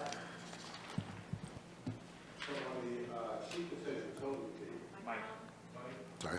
On the sheet that says utility fee, for some reason, the flexibility is great, but the part that's in the smallest letters for me is one of the most attractive parts when it says can include those that are property tax exempt. I mean, right now we've got a whole class of businesses and users that don't pay the public safety levy at all. They pay zero into their protection. And I really appreciate that a utility fee would, to some degree, hold them accountable and make them contribute to paying to the services that they get. And I know I've said this before, I don't know, so I'll apologize if other people have heard it too many times, but I still remember back around 10 years ago when the city needed its new $1 million fire truck that could go up to 4 floors, and the reason cited was for the new building over on the Asante campus to be able to get to the top floors there. And the irony there is that Asante, that building doesn't even pay any property tax. They didn't pay the levy, but we needed to buy a truck for them. So can include those that are property tax exempt, to me, that's huge because it's much more fair, number one, and it's completely untapped resource, number two. Vanessa, then Joel? I'm in support also of exploring a utility fee and a payroll tax fee. Joel? Ditto. Okay. Any further discussion? All right, I mean, obviously at this point, we're still kind of in this learning phase, so, oh, sorry, DJ. Go ahead. Sure. I think that it should all go to the ballot. I think that we really need to understand that it's our constituents that need to approve the level of service that they want to see in our community. So the way I'd see it is local option levy for maintenance and growth. And then if that's no, and we go back to 179 or 189, then we say, okay, you didn't want to do that. Well, what about a utility fee or a payroll tax fee? And then we've asked all the questions. How much do you want for your levy? Okay, you don't want to pay levy. And then we ask, would you like a utility fee? Nope, we don't want a utility fee. Well, then there's a resounding answer that we could achieve through the ballot about the level of service that our community would want to see. So I can get behind a utility fee or a payroll tax fee or another thing, but only with the explicit permission of the constituency.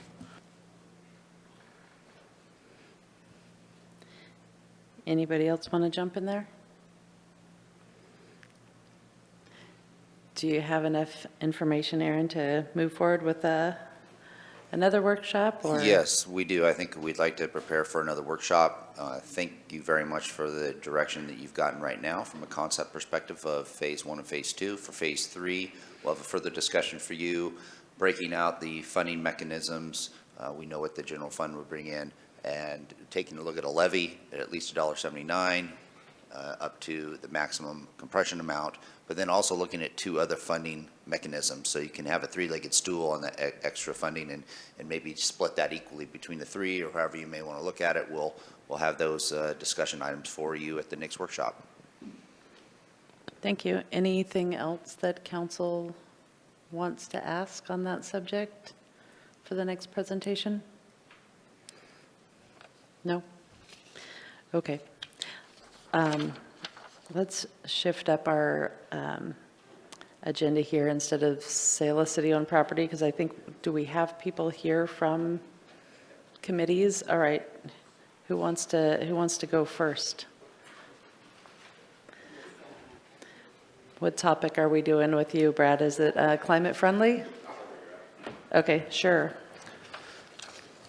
Yeah, good afternoon. I just wanted to quickly briefly introduce the topic to you. We've talked a couple of times at council about the Climate-Friendly and Equitable Communities rules. This originated back in 2020 when Governor Brown signed an executive order.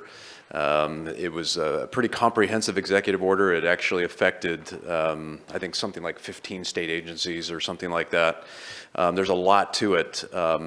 But in particular, what we're really talking about today was the piece of that executive order that included the Department of Land Conservation and Development, DLCD, and the directive that they had through that order to work with municipalities. And so we are one of 8 metropolitan service areas, metro areas that is affected by these rules.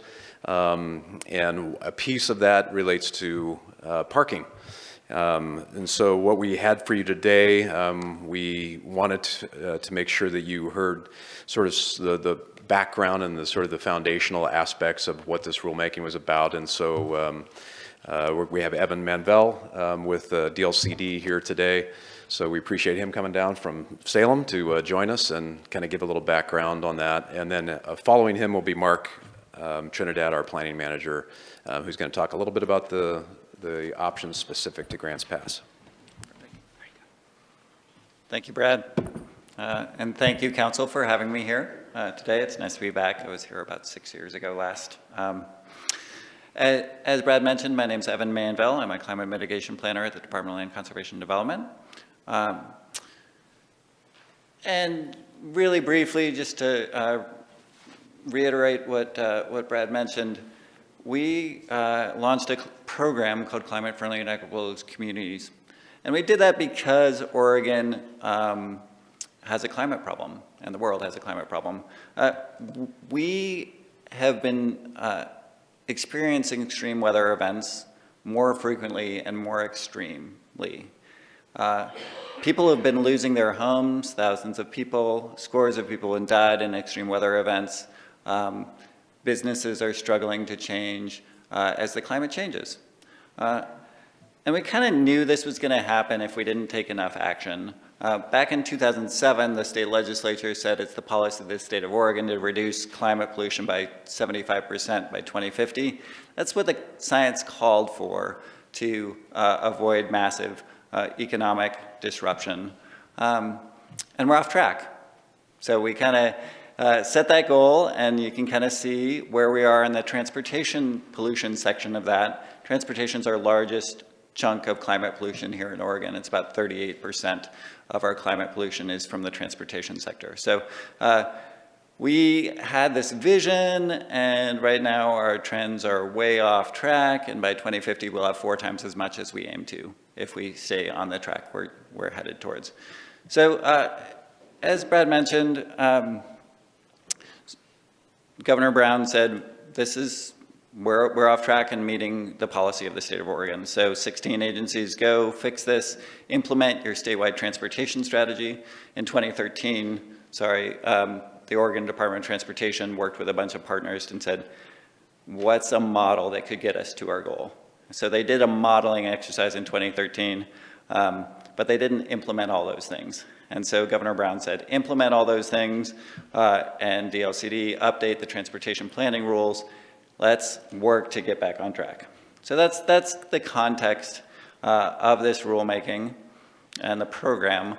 Governor Brown also directed us to focus on equity as we did that for obvious reasons. We have some significant equity problems in Oregon, a lot of which is a result of past land use and transportation decisions to site highways in certain neighborhoods, to have exclusionary zoning, the impacts of redlining, really concentrated wealth on certain populations, and that wealth has been handed down generation to generation because most intergenerational wealth is house-based, is property-based. That's where the big chunk is. So Brad mentioned this program is just in the 8 metro areas. So those areas that have more than 50,000 people in an area. You are one of them. And as we're doing this, we're hoping to really do some co-benefits. This isn't all doom and gloom like about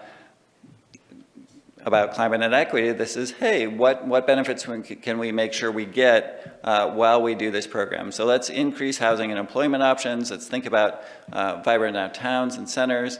Let's improve transportation choices and have better outcomes for folks. Now, a significant chunk of this work is about climate-friendly area zoning. I'm not going to go into depth here. That's a different program or a different chunk of work that you've heard about. I saw Councilor Lovelace at a meeting on it last couple of weeks ago. You'll continue to hear from your staff here about this, but that's just zoning an area where development is allowed to happen in a climate-friendly way. It's saying, hey, you can have more dense development here. You can make sure that you have pedestrian and bicycle networks, and really kind of turn up the volume on your downtown and turn up your volume in higher density, more mixed-use development. But as I said, that's not the main thrust of today's presentation. Another piece of the program is doing a little bit more to get ready for electric vehicles. Not to install the chargers or the wiring, just to make sure when you're building a building that you have a conduit. So if the market chases that, as it seems like it's headed in that direction, that we've done it at the cheapest time. You know, it costs 10 times as much to retrofit a building as it does to just put some pipes in right now. So that's a nudge. It changes how transportation system plans are done. These are a pretty in-depth effort, and it just says let's do more robust planning for walking, biking, and transit, while still planning for driving and freight movement. And think about success in multiple ways, not just congestion. So ODOT is working on building some guidelines and data and modeling tools for that. That's a few years out for Grants Pass, so, but that is a big part of the program. What is happening now, generally, is those first pieces, the land use pieces. So parking reform, climate-friendly area study and zoning, and then later the transportation system plan update. So the program kind of front loads parking reform, and parking reform is important for various reasons. It can help housing get built. You can kind of see how big of a chunk of land is used for parking compared to apartment space.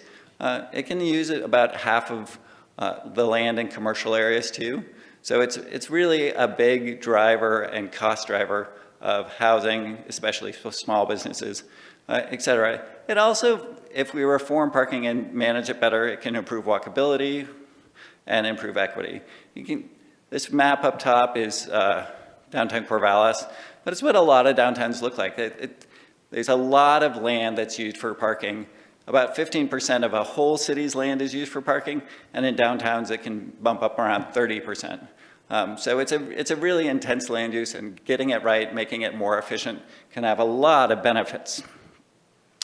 Now, you all have kind of known this. You all exempt your CBD from building parking.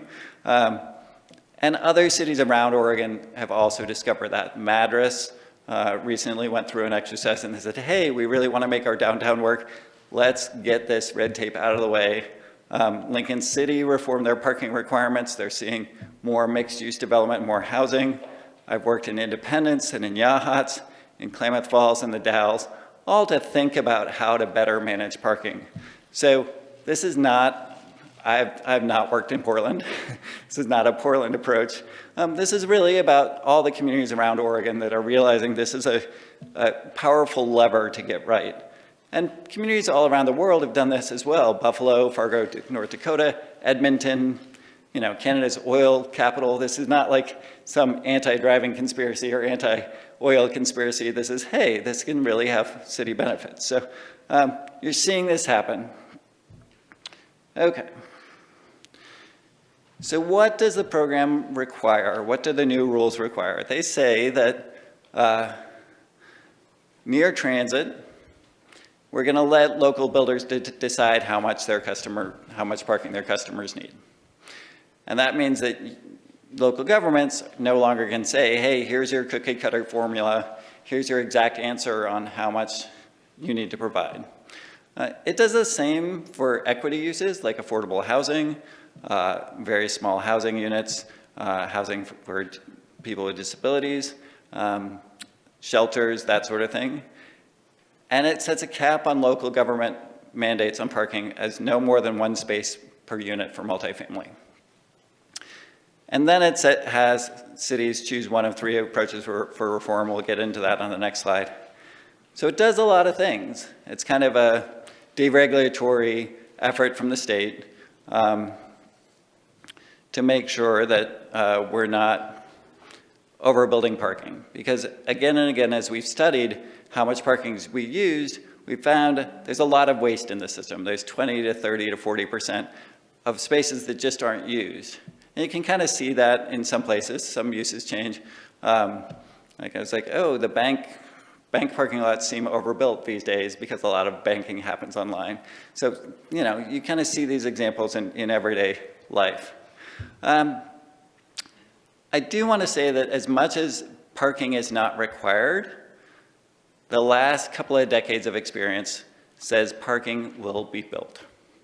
And you've seen that in Buffalo, you've seen that in Los Angeles and San Diego and Fargo, and here in Oregon. What happens is the diversity of developments end up providing a diversity of parking. So sometimes they say, oh, the best thing to do is I'm going to provide my parking off-site. It's going to be 2 blocks down, and now I can use this historic building and I can actually have a bunch of housing here. Or it's, hey, I'm going to build mixed use, and it turns out the businesses will use the parking during the day and the residents at night.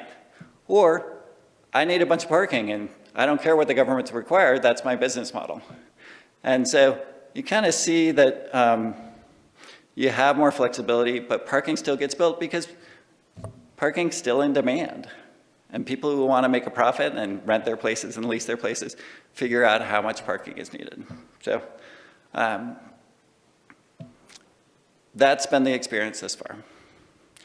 So beyond this no parking near transit, no parking mandates near transit, I should say, and no mandate for certain uses, we ask each community to choose one option to go further for those areas that are outside those transit corridors, and choose one of 3 options that works best for you. Now, option A is just say, hey, the city doesn't need to be in this business. We don't need to be guessing what each development needs. I mean, in your code right now, you have a specific requirement for taxi cab dispatch office. And it says exactly how many spaces a taxi cab dispatch office needs. So it's kind of letting the market figure that out. And then you don't have to do anything further. Like that's kind of, okay, that's easy, that's clean. Now option B and C, option B is saying, hey, you know, one of the challenges with parking is that people who don't use it are paying for it. And about 10% of households in Grants Pass own no vehicles. But they're renting apartments that have parking, and so they're paying for that parking even though they're not using it. So this says, hey, you know, choose 3 of these 5 policies, at least 3. And so unbundling parking says, oh, you have to lease the parking separate from the unit.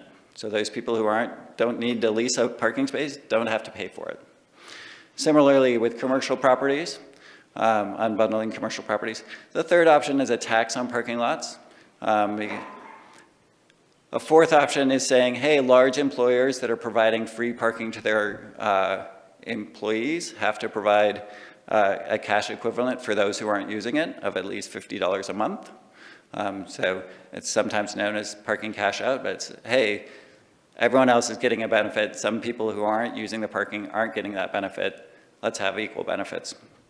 And the fifth is just dialing down your multifamily mandates to a half space per unit or lower. So that's the fair policies approach. Option C reduced regulation, reduced red tape, is saying, hey, there's some other uses that would be added into not having parking mandates. So things like dorms, group quarters, small units, buildings that have been vacant for 2 years, buildings that are changing use, historic buildings, you can read, small businesses, schools, bars and taverns. That also asks you to adopt some parking maximums and enact at least one parking district, because managing parking is a lot more efficient than requiring a bunch more parking to be built. It doesn't say you have to, it has to be a large district. It just says, figure out how to do parking districts and see if you like it. Now, under options B and C, the other things that happen, there's a little bit of, hey, if people are providing car share or EV chargers, then the amount of parking spaces goes down that they can be required. Unbundling multifamily, we talked about that, the importance of unbundling, and parking reform in climate-friendly areas. That's likely to overlap with where your transit lines are, so that doesn't really have an effect. But if you had a parking for climate-friendly area away from transit, then you would have some options. So those are the options in front of you. Those are the options that community, cities and counties have had in the CFEC program.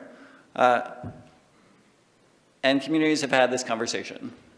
And Bandon, Corvallis, and Tigard all have already officially adopted, hey, we're not going to have parking mandates in our city. Beaverton seems headed that direction. And there are a bunch of other communities that I've heard from, but don't want to speak for their councils, that seem like they're headed that direction. Obviously, it's the easiest thing to do, but we're trying to create some real options. Medford seems like it is going with that last option, option C, so that's great. Certainly support and wanted folks to have choices. So with that, I will pass it over to Mark and be available for questions afterwards. Thank you. So in your packets we had an accompanying handout page that summarizes the parking reforms. And this is the same information that will be behind me. It's just provided to you in written form as far as the option A, B, and C. But what I wanted to cover now is really, if you turn to your last page, is the map behind me. And that's what we call our transit corridor. Basically, parking A reforms became effective on January 1st.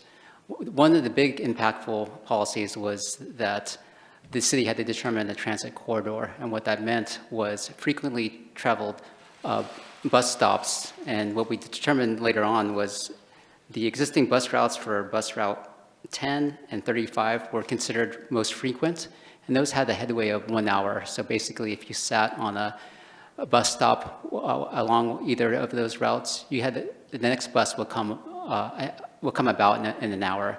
Those defined our transit corridors, and we were pursuant to the rule, we had to go a half mile out from each of those bus stops along both of those routes.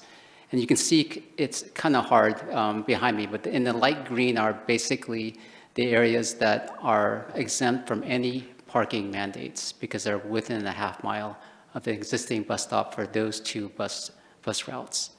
So that's impactful in terms of you can see that those existing transit corridors cover most of the city, namely to the north and to the west. There's a small portion to the south and east that you can see that are unaffected by the transit corridors, but most of the city is taken up by what we call our transit corridors. This information was provided in an implementation memo beginning on January 1st, and that's what we define, again, as our transit corridors. The next parking reform, in terms of parking reform A that we assumed in January, were that certain developments were exempt from parking, namely facilities and homes designated to folks who serve for agencies that serve people with disabilities. Child care facilities were exempt from parking. Single-room occupancy housing, residential units smaller than 750 square feet, affordable housing, publicly supported housing, emergency and transitional shelters, and domestic violence shelters are all exempt under Parking Reform A from parking. And lastly, for residential types, we are limited to requiring for those areas outside that green buffer, 1 unit or 1 parking space per unit. Right now, our code section in our development code requires a bedroom, and the number of bedrooms will determine the number of parking spaces. So within, for currently as residential, any residential development is only required 1 parking space. As Edmund mentioned, they can still provide parking, and therefore they will have to meet our parking standards. But in terms of an exemption, those areas highlighted in green are our transit corridors.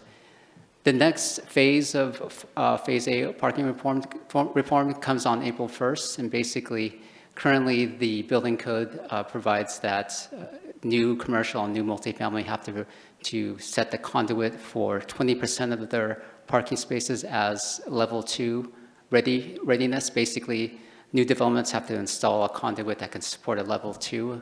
And what that means is it's approximately a 200 volt capacity.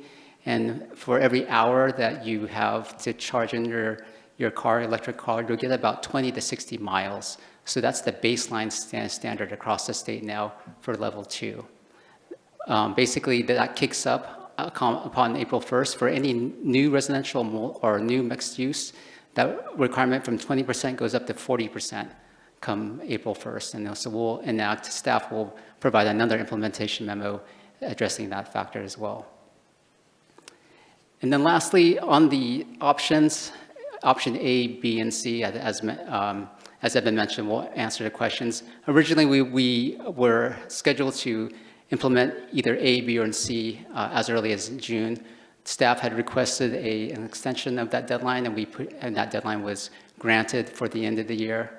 So this information is provided to you now. Our intention as staff, unless there's consensus around a particular option behind us, A, B, or C, we would bring these options to the public along with our CFA study, which is required this year, and then provide that input from the public back to the City Council at the future workshop. So with that said, that wraps up our report, but we're happy, Evan and I are happy to answer any questions. All right, thank you, Mark. What questions do we have? Rob? Can you define again what the transit corridor means? The transit corridor, sure. It's basically a half mile from any bus stop that is considered most frequent. So in this definition, we sought Evan's consultation. Our most frequent bus stops are routes are JCT Route 10 and 35. And so we basically took on the GIS map, we know the locations of each of those bus stops, and we measure the half mile from those bus stops. So that creates the buffer. So is there any consideration given for whether or not the buses actually run on nights or weekends or anything like that? No, good question. I think these are the most frequent in terms of operating Monday through Friday at a 1 hour peak. But there was. So we could have a situation during a quote unquote transit corridor that is theoretically served by buses that in fact for the residents of that area are not served by buses at all on nights and weekends. So now they've got no way to get around, is what it sounds like to me. Would that be accurate? I mean, yeah. Oh yeah, go ahead.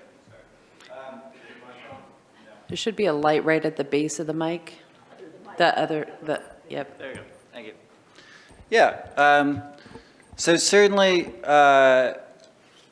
there's a challenge in development and planning to get over the chicken and the egg of not having enough transit, therefore people won't build transit-oriented development, therefore there's no demand for transit, and therefore transit can't fund itself and can't do it. So it's kind of a self-perpetuating cycle that we're in right now.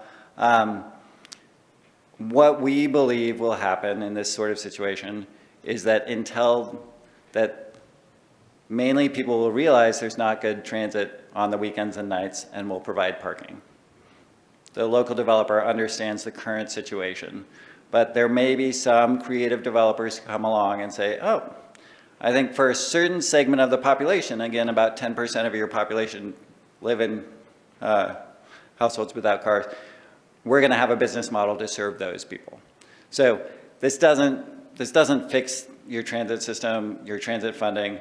This is a nudge to try to allow us to break out of that cycle of let's create a bunch of heavily parked areas, push users apart, make it hard to be served by transit, and have no demand for transit, if that makes sense. Does that make sense that we're kind of in that challenge? But yeah, it's certainly given some of the lack of night and weekend service, it's not going to revolutionize everything all at once. I understand what you're saying, the chicken and egg thing. I just got to wonder for the next 5 or 10 or 20 years, the people that get caught in the omelet, so to speak.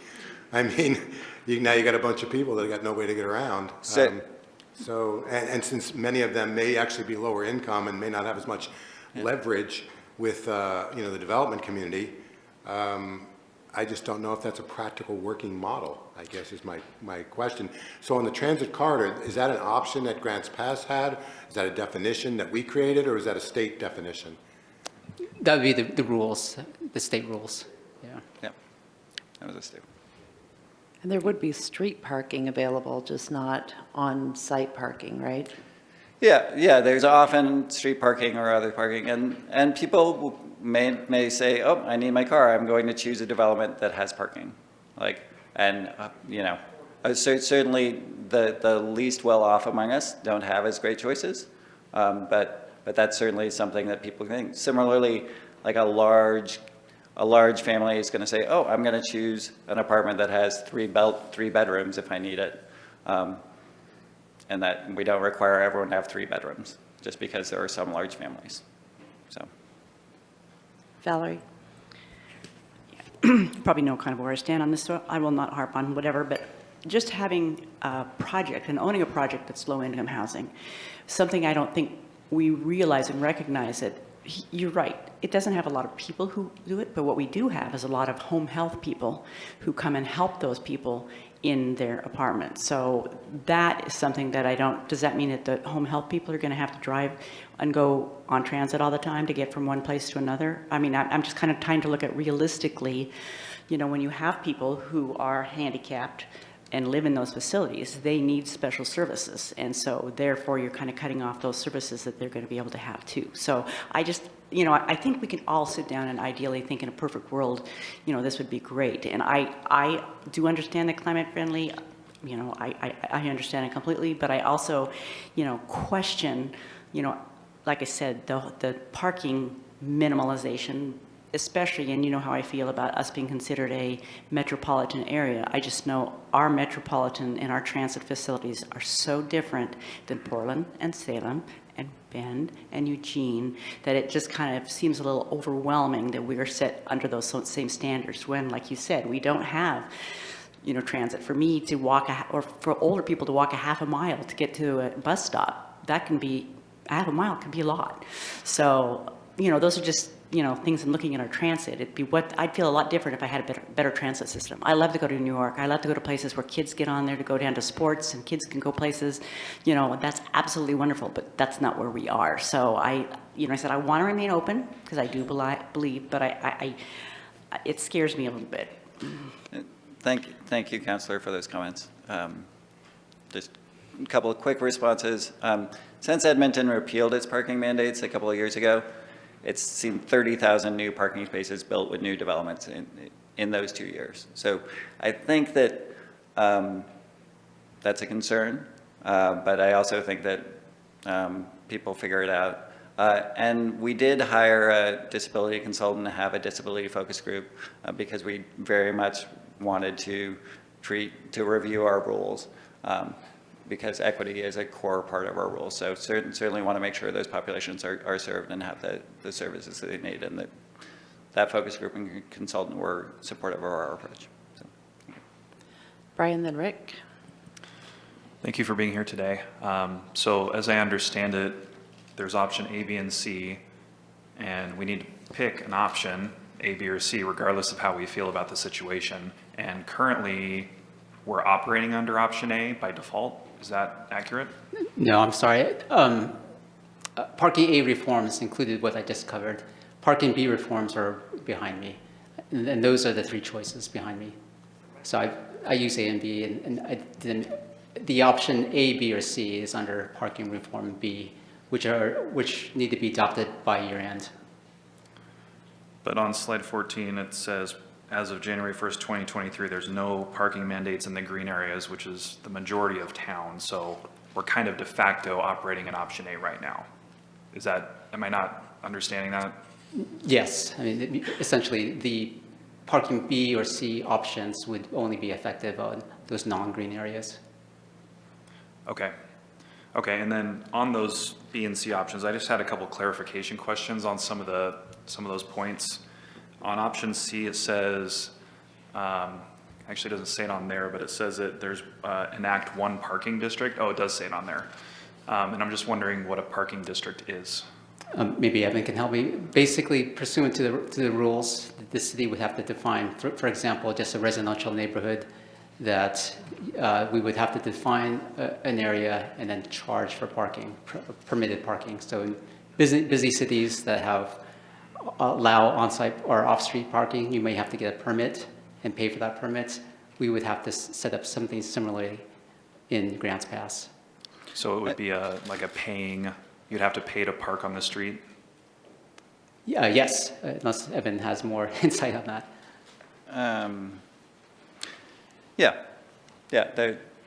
Yes. Okay. That's really, Okay, that's good enough for me for now. But then the other question I had is on option B, there's, talks about unbundling parking for commercial. And I think I understand what that means, that essentially that a business would have to secure off-site parking. Is that essentially what that is? it would be that, for example, in a strip development, if a use came in that didn't want parking spaces attached to it, they wouldn't have to lease the parking spaces and attach to, yeah. So it's someone would lease the physical space that they're using separately from the parking spaces. So they would choose how much parking they need. Yeah. Okay, thank you. Rick? Thank you. So I only live a mile from here, and at my age, I chose not to ride a bicycle, but there's no multimodal path. If there was, then I could feel comfortable doing that. So when I look at these different regulations in here and choices that we have, is it possible, if we have another workshop, to have examples of how it could work or how it does work if you have a town that's already doing it and has been successful in it? I think that would be helpful for us in reaching a decision. Thank you. Rob? So you said earlier, and I can't, I'm sorry, I forget your name. But Evan. You said under option A, there's a number of places, and you mentioned the cities where there's been a net gain of parking, is that right? I don't know what you mean by a net gain, like I think you said 30, parking would increase 30% or something? Or? And in Edmonton, with new development, they still built tens of thousands of new parking spaces. It wasn't absent new development, it was alongside new development. So yeah, what I'm trying to make sure, because this is often the fear, is that parking won't be developed if we leave it up to the market. And I heard an anecdote earlier here in Grants Pass of someone putting in a new quadplex, and they didn't need to provide any parking spaces for it, but they're planning on building having 4 spaces, 4 off-street parking spaces. So the market is providing it. Generally. So that was my point. It wasn't, hey, someone decided we're going to go build a bunch of parking. There is an example in Eugene where they didn't require any parking in their downtown. There was a big new housing development, and they built 2 new parking garages to go along with a student housing development. In Edge Development in Corvallis, for a new student housing development, they put 2.7 parking spaces in that, because that's what their business model showed. Because what happens with larger developments is lenders have business models, and they look at comps. And if the places near you are providing a certain amount of parking, you're likely to do that because you're risk averse. You're likely to build that into your development. It's kind of a risky thing for the first movers in a park to provide significantly less parking than other developments in the area. So you're seeing that happen. People are overshooting what the cities were requiring because that's what their business model shows. That's what their lender requires. Fill in the blank. Is kind of what we've seen in those areas that already have no parking mandates. I mean, yeah. Yep. Any other questions? All right. So Mark, you're wanting the council to give direction on which of these options we might prefer? If there's a strong preference, yes, or some feedback on A, B, or C, realizing that this is the first you've seen them and we still have to, as staff, analyze them, obviously. But really, if there's any strong feelings for A, B, or C now, if not, we'll go ahead and provide in the future workshop in terms of soliciting public input as well as kind of providing the pros and cons.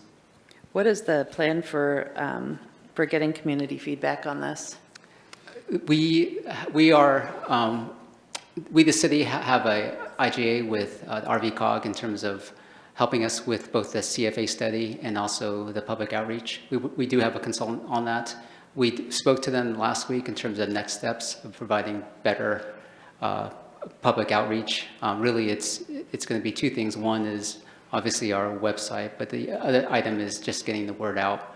Our next public meeting, which has not been determined, will be an in-person meeting versus our first public meeting, which was held last month. That was virtual. So we as a staff will do our best to kind of make sure that message is out using all our social media as well as other forms that we can take advantage of. But basically, that's moving forward. We do have information to share with the public regarding parking reform and regarding the future CFA analysis which is occurring now. Rob, did you have a hand up? Thanks. So I'm having trouble kind of picturing what some of this could look like. So could you have a situation where you have a neighborhood or a development that is already built out, or at least in part, and then you would add new, either through infill or through other sections? Could you have a situation where, okay, the existing development has certain parking regulation, was built to certain parking regulations as far as per unit and per bedroom or whatever, then you'd have new units that were not held to essentially any mandate or any standard? Could be a mix and match situation at times, or is that possible? It certainly could be in terms of if and as these areas develop. I guess what I'm having trouble picturing is what effect on the neighborhood and the parking and the street parking does this have for existing residents or for other people? You've got new units coming in that don't necessarily have any parking, that no parking's been, you could have a 3-bedroom house that literally has, 4 cars with no parking requirement. Now these people are now clogging the streets, et cetera, and I'm just wondering if that, who would have any input on that, because I'd like to hear from whether it's developers or someone who specializes in that area to know exactly what the impacts are to neighborhoods of having situations where, or for that matter, access for emergency vehicles and so forth, to have no parking requirements at all. It concerns me. I could see it running really out of control, and I just, that issue concerns me. Yeah. Aaron. I think it's a good point that Councilor Pell brings up. We haven't really heard that side of it today, but the fact is you will see more congestion on your neighborhood streets. You'll see less site visibility clearance areas getting in and out of your driveways, pedestrians crossing, et cetera, because there are going to be more vehicles on the street. We may have and will have to deal with stormwater issues because the street sweepers can't go down streets on a regular basis because there's consistently cars there. So there may be additional stormwater maintenance or something associated with what this may have on an ultimate impact of a neighborhood. Valerie. Yeah, I also have a question about the parking districts. I mean, who manages parking districts? Just out of curiosity, when you have a parking district, how is it managed and who does the management of that? Normally, it's the city. Normally, it's the city government. Sometimes it's a downtown association or something like that, but usually it's the city.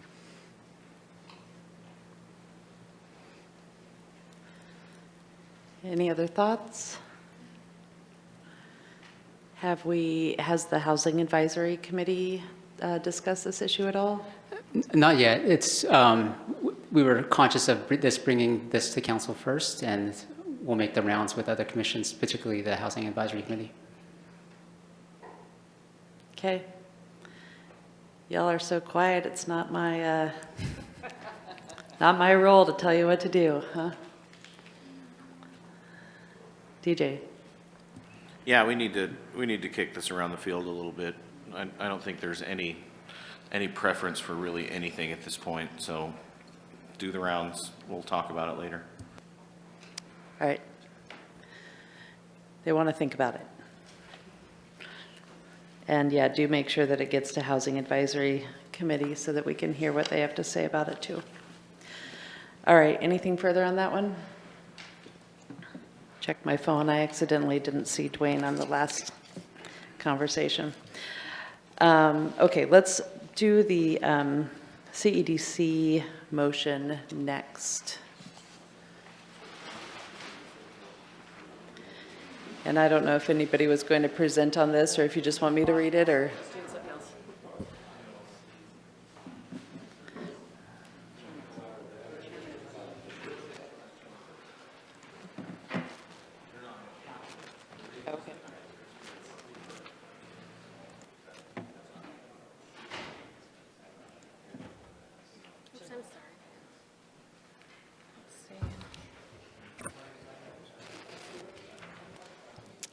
Good afternoon, Council and Mayor. I think that you probably have this motion in front of you now. We don't have a presentation on it. I can read the motion if you'd like. It's from the CEDC, and that is to send a CEDC liaison to the Board of County Commissioners expressing the importance of the Airports Department and the desire to work together strategically to ensure continued prosperity and economic health of the county. That's the motion, and we do have the chair of the CEDC here today, Bob Schaller. So if you have questions, we can answer those. I don't know if you need a brief history or if Valerie wants to share some on that because she's also part of this committee. Well, I can, and then if Bob wants to come up and correct me or whatever, you know, a lot going on with these things. But basically, there's kind of been a shifting. Of course, we know right now the county's kind of in flux, but the airport has had some issues in terms of keeping people and having the director, Larry Graves, gave it over to Jason Fields, and then Jason Fields actually has been sick, and so it's kind of been in flux.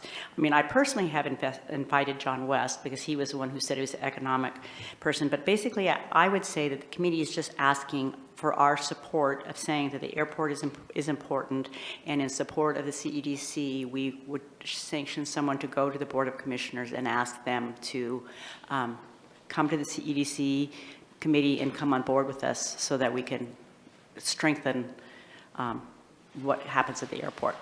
If you want to follow up with that. Well, I think that accurately is an accurate representation of what we've stated at CEDC. Okay. I think our problem back in January was a lack of information. We had a lack of information, okay, as to the status, Jason's status, okay, and therefore the status of the airport.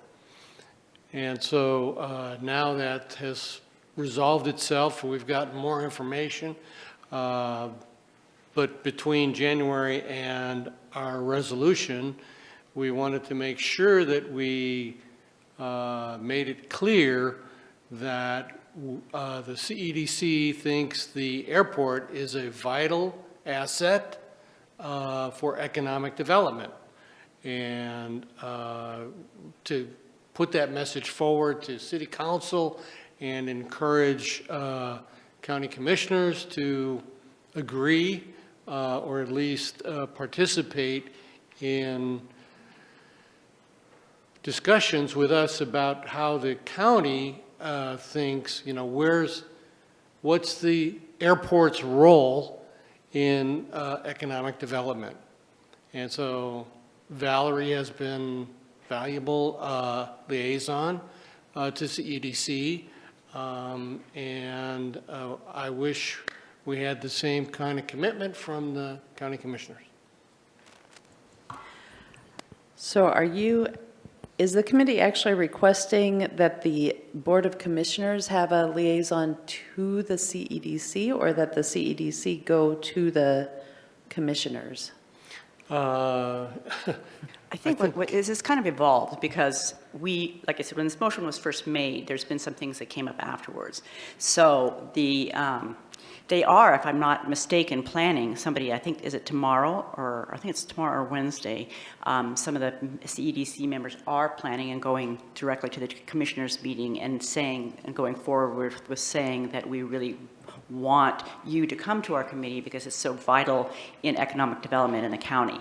And so basically, I think, if I'm not mistaken, they're just wanting our blessing in a sense of saying, yes, you know, we think it's a wise thing for you to go and do that. So I think that's what they're looking for, because when this was first written up, we didn't know that somebody had actually put themselves on the agenda to go and talk to them about that. So am I correct about that? Yeah, approximately. Okay.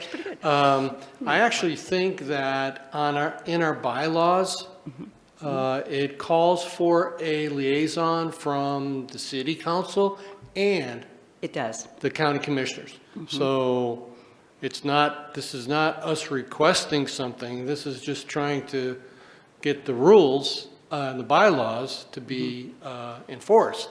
Okay. And so as the new chair of CEDC, I'm here. I plan on going to county commissioners. Okay. I've reached out to John West, okay, and left a message for him, and we've been playing phone tag, basically. Okay. So I think the wheels are turning, okay, and the relationships are being built, okay, and I look forward to hearing what the county commissioners have to say on Wednesday, and thanks for the opportunity to speak in front of you. Okay, yeah, I think this one is a joint. It is a joint committee. A joint committee, so. Yes. Okay. Yes. And I think at the time, because they were frustrated, they just wanted to say, could you help us push this to happen? But it looks like it is happening, so I think, which is a good thing. And we can also bring it up at our commission meeting tomorrow. We have one. So a couple other questions. Brian? Well, I was just going off the point that this is a joint city-county committee, and I don't know that they necessarily need any permission or anything from us to go to the commissioners, because they can just go to the commissioners because it's a joint committee. So maybe it was more like a support, like the city supporting it, which, you know, that could go either way too. So honestly, go for it. Go talk to the commissioners. I don't know if having us saying it's a good idea would honestly help or hurt that situation. Vanessa? Well, to address that, I'm not sure what the inside baseball kind of, you know, metaphor is between, you know, city and county is. Okay. We were, at our meeting, we were looking for support anywhere we could find it. Okay. And Valerie stepped up and has been at almost all of the meetings I've been at, okay, so now I'm just looking forward to our new liaison Vanessa? from the county commissioners. If I'm understanding this correctly, is the crux of the issue just that the county isn't showing up in their role for liaison? Is that the root of the issue here? That's true. Yeah, at least not in January and not in February meetings, okay? Now, they may ultimately get there at some point, but the thing that triggered our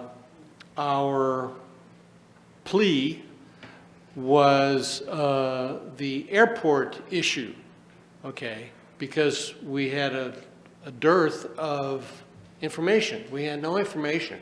And had there been maybe a county commissioner person there that had more knowledge about the status of the airport, we might have been able to move on with other business instead of spending our time on talking about the airport. Sure, yeah. Just on my perspective, you have my full support in asking for them to show up. If we can show up as volunteers to our committee assignments, they certainly can. If it's their full-time employment. DJ?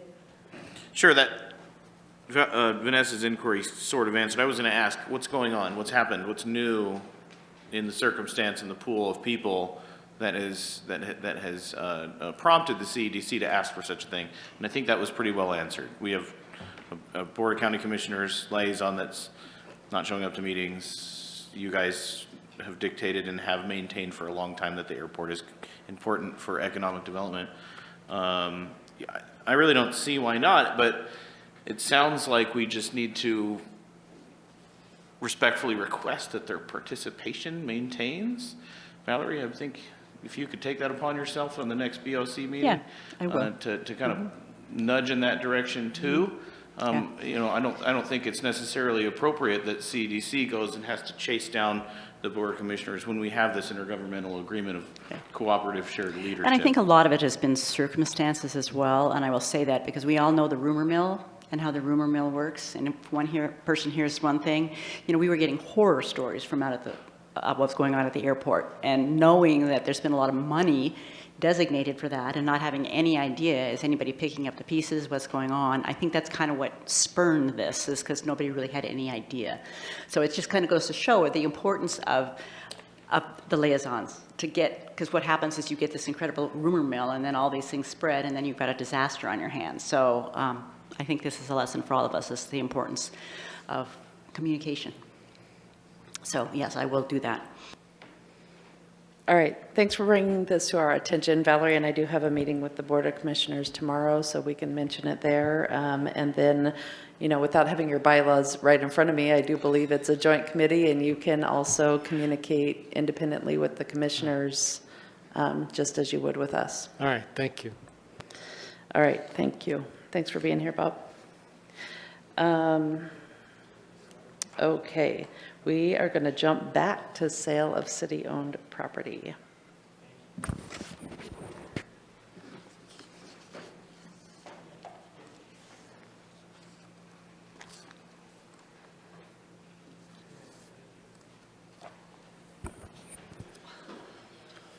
All right, good afternoon, Mayor, Council. I have a few slides to discuss with you some properties. This was brought up for a council request to have a discussion with some specific properties listed. Staff threw in one or two extras just for your information also. So the first property that we have highlighted is Starlight Sunset property. This is a piece of property that is got almost 20 acres. It's zoned R112. It's got a real market value of $384,000. The majority of this property is likely probably too steep for development. However, there are some portions that may have development potential. It is currently designated as a bike hill, sort of in our, and I believe in our parks plan, that there's something there for future bike activity. So one counselor did make a recommendation that we take this property and create approximately 25 lots as seen on the screen. And we market that, and I'm not sure at what point or interest council might want to have on that. I don't know if you want to take each one at a time and then I'll move on, or if you want me to highlight all the properties. Brian? Well, I just wanted to kind of, before we dive into this, to kind of explain the reason that we're talking about this. Years ago, we had the PAVE committee that looked at properties for excess property sales, and they produced a pretty good list of properties, and the city has moved through most of those at this point. There was a couple stragglers that I think are still on this presentation. but I did my own kind of pave committee thing and found a whole nother set of properties, which is what we're looking at today. So this is an opportunity for the city to potentially sell excess land that we don't need in order to get revenue, but also to create additional housing. So that's why we're talking about this. Thank you.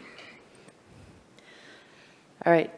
Do you all have any thoughts? You want to go through the full list and then talk about it? Sure, full list. Full list, okay, you got it. So the next property is Beacon Hill, and this one is 9.13 acres, R112, $443,000 for real market value. And this is ultimately designated for park land, and that's where we're moving towards. However, it does have a lot of property, as we mentioned, 9.13 acres.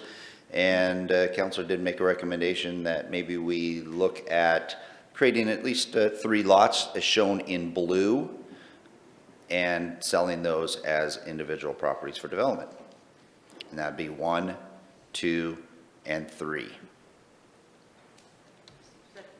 Just out of curiosity, what do the yellow lines represent on that? The greenish yellow are access routes.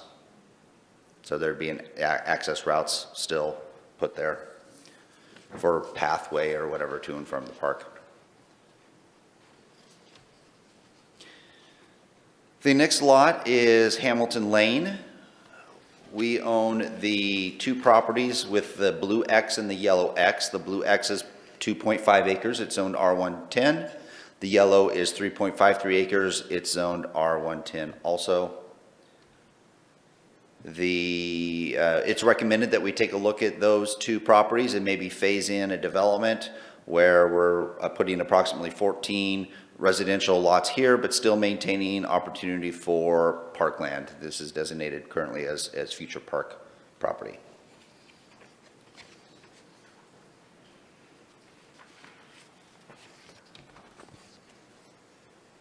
Skycrest Drive, we have 1.32 acres. It's zoned RR5. It's got a real market value of $122,300. It's this piece here. I think at one point in time, maybe it was designated for maybe a future reservoir, but we don't have a use for that anymore. So that is a piece of property there. There is relatively steep slope on that, but there could be some potential development opportunity. Another one, which is just north of the one that we just saw, which is what the one we just were mentioning was here. This one is just north. It's an oddly shaped piece of property, similar. It's got maybe some steep slope constraints. However, it may be buildable. And it's got 1.3 acres. It's rural residential 5.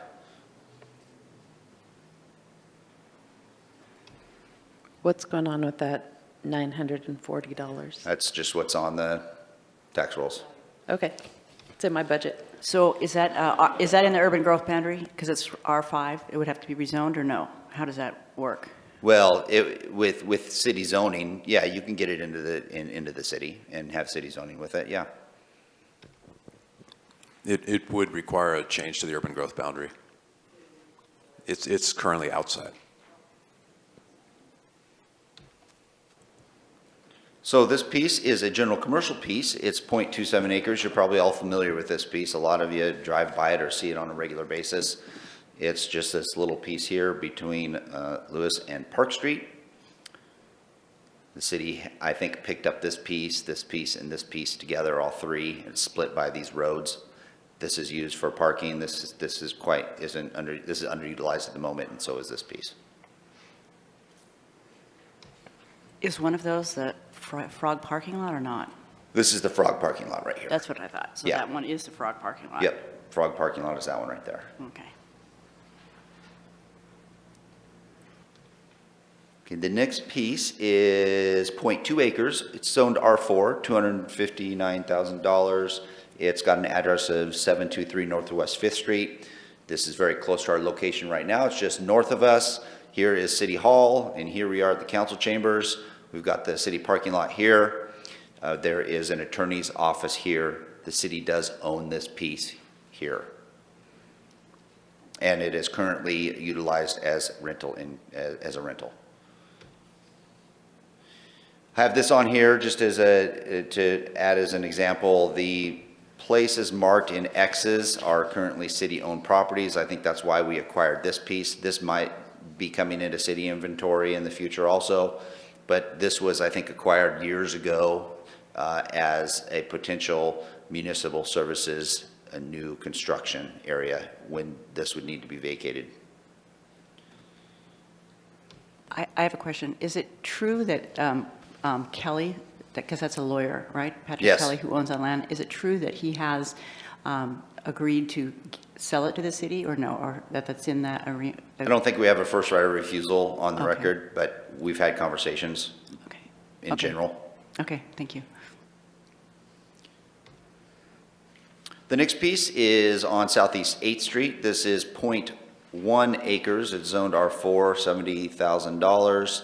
It is a piece that has some history that we've been digging into. We believe it could be a legal size lot due to the size. It does have some encumbrances to it, and we're trying to see if that is something that we can market. And then there'd be a couple of different ways you can market that if you so desired. We could, if it's a legal lot, we could put it on MLS, or we could provide a sealed bid opportunity for maybe some neighboring properties to maybe purchase that for increasing their acreage on their square footage on their properties also.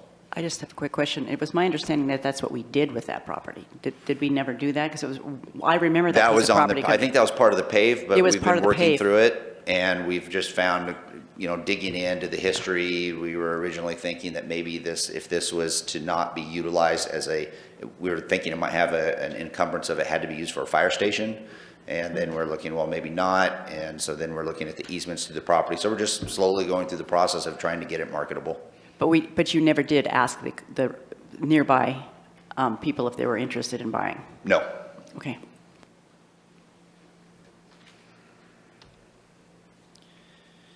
The other one that is brought up as a potential suggestion hasn't really been discussed yet, but there is potential marketability going off the spirit of this discussion in general, is the two properties marked in X. This is the Dollar Mountain area, specifically at the end of Highland Loop. The two X properties are owned by the city, along with a lot these three here, and then moving on to the west. This would potentially have some residential development potential.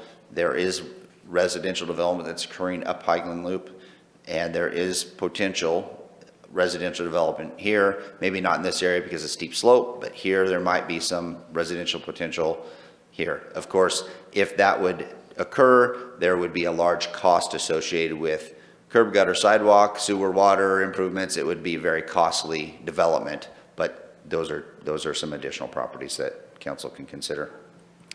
Aaron? Yep. On that one, that's contiguous to access to Dollar Mountain, so if we sold those, would we lose access to Dollar Mountain from that point? You'd put an easement, you would maintain some kind of public right-of-way on that. Okay, thank you.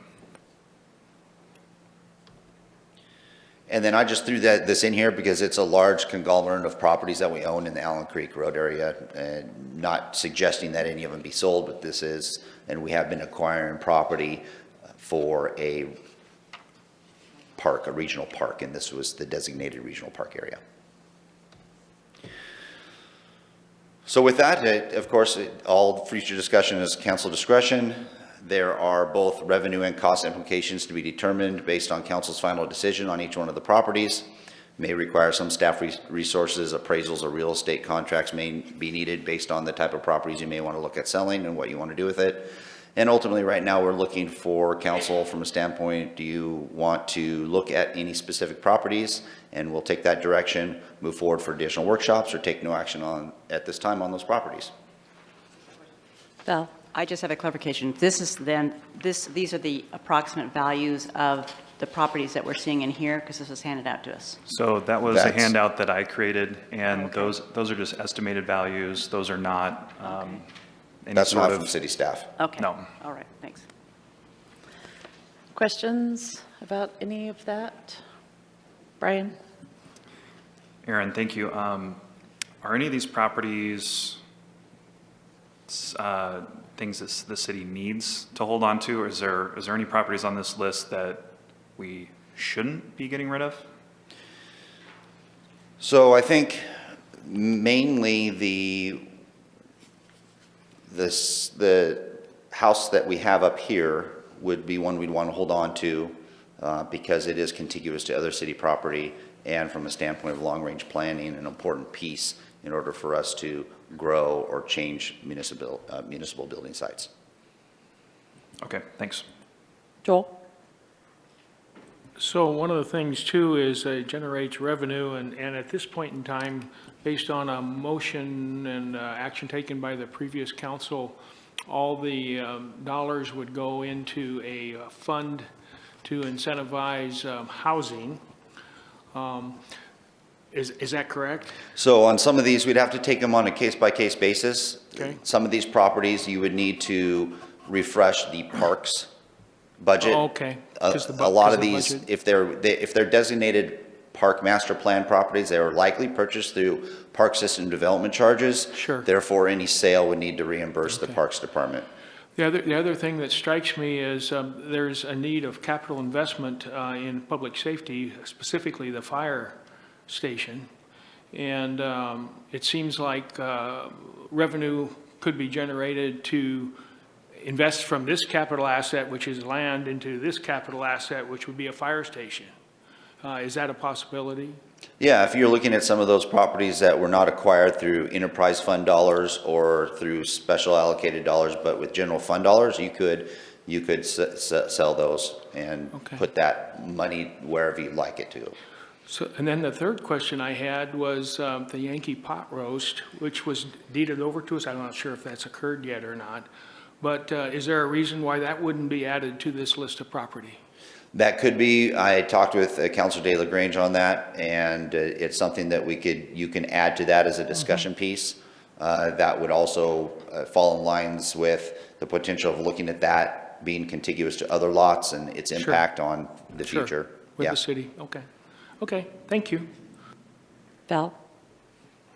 Yeah, I have a question. I do remember on the Starlight Sunset subdivision, originally there's a reservoir or a past reservoir up there. Am I not mistaken? Something up there? No? I just remember something about it being, That was the piece north of that, I think. Was you're that the piece talking north about. of that? Where Okay, we so- had old reservoir, where we have Reservoir Yes, 3 yes. and an older reservoir. Yeah, that's another piece. that's another piece. Okay, so that is not this piece. And then when you're looking at that and looking at, the housing that is drawn, that is there, would it be just a matter of opening it up because obviously those aren't surveyed sites or anything, so it would just need to be basically turned out to the public to see if they wanted to buy that land and develop it. Is that correct? So I think that there's multiple ways you can go about doing it. You could identify a certain portion of that and partition that out and try and sell it yourself. You could go through the development process and say, for instance, develop it the way it looks exactly right now, and then try to sell it as a pre-approved development. You could go, so that's one end of the extreme to the other. But I would imagine that would cost a whole lot more money to do that in terms Oh, of. most definitely. That would. I mean, you bet. I mean, recently, there was a piece of property that you are all familiar with that went through that process a number of months ago on the corner of Allen Creek Road. There's that piece of property that had a number of multiplexes going in. I think it was up to 35 or 45 residential dwellings. And they went all the way through the planning process. They got it approved, and then they marketed it. And it was at one time on the market for like 1.6 million, and that they were selling it after all that hard work was done. Here you go. Someone could just come in and develop it. Okay. So that's an example of Okay. to the extreme where the city could go, but it would take a lot of work. Okay, thank you. Other questions? All right. Any just other discussion on this? Joel, then Brian? Well, I would really like to consider selling some of the assets, getting them back on the tax rolls, and using the proceeds to fund the capital investment for our new infrastructure that we need for the fire station on the north end. That would be a good use of these assets. And I think the taxpayers would support that, and I think it would also help us in our public levy efforts in terms of use of their money. And I think it would be a good way to go. So what I would like moving forward, you don't have to agree with me, but I would like to have a workshop where we decide which ones we want to sell and dedicate those assets. Then hopefully they have a market value to build or remodel the existing fire station and get it done. Brian, then Dwayne. Yeah, I'm on board with Joel. I think the reason that this is brought forward is because these are properties that the city owns that are not being utilized at all, and we can turn that into revenue for the city. How much revenue remains to be determined, but it's on the order of several $millions. So I would be in favor of looking at all these properties seriously to sell. Dwayne. I guess you just put me on the record for agreeing with Brian twice in one day. And Joel, I agree. I don't want to sell all these properties. I think some of them have some valuable use, but I would definitely be in favor of looking at some of these that are not no use for the city, and let's let them go, and maybe there'll be houses for somebody else eventually here soon. All right, thanks. Vanessa is nodding. Anybody else? DJ is nodding. Anyone want to chime in? All right, it sounds like that is kind of the plan. Yeah, I think that gives us enough direction to where we'll take these properties, we'll dig into them a little deeper, and we'll give you some, on each one of these, say for instance, the Starlight Sunset one, we'll give you some actual questions that we might need from you and some direction to where we can take the next step on that. And we'll put that package together for you for a future workshop. Sounds good. Are there properties remaining on that paved list as well that we should? There were a couple little slices left, but the majority of them we've taken action on. And the ones that were left were a couple that were landlocked pieces that were shared with 4 other property owners that we just need to ultimately approach and look at doing some kind of vacation or sale or something like that. They're insignificant from a standpoint of a revenue producer, or insignificant from a standpoint of having developable, marketable lots, I think. Okay. Well, it doesn't hurt to throw them in there too, as long as we're looking at selling property, to just be comprehensive. Anything else? Yay, we made it through another one. All right, I think that brings us to agenda review. And we have a meeting this Wednesday. It will be the March 1st meeting. We are already to March. First up, 2 public hearings. One is just a second reading on the comprehensive plan TSP amendment that we talked about last meeting. Then we also have a public hearing to consider an ordinance that would create a reimbursement district for the Kickin Cattle Co. Plan development on Carnahan Drive. We have a resolution to consider applying for a firefighter grant.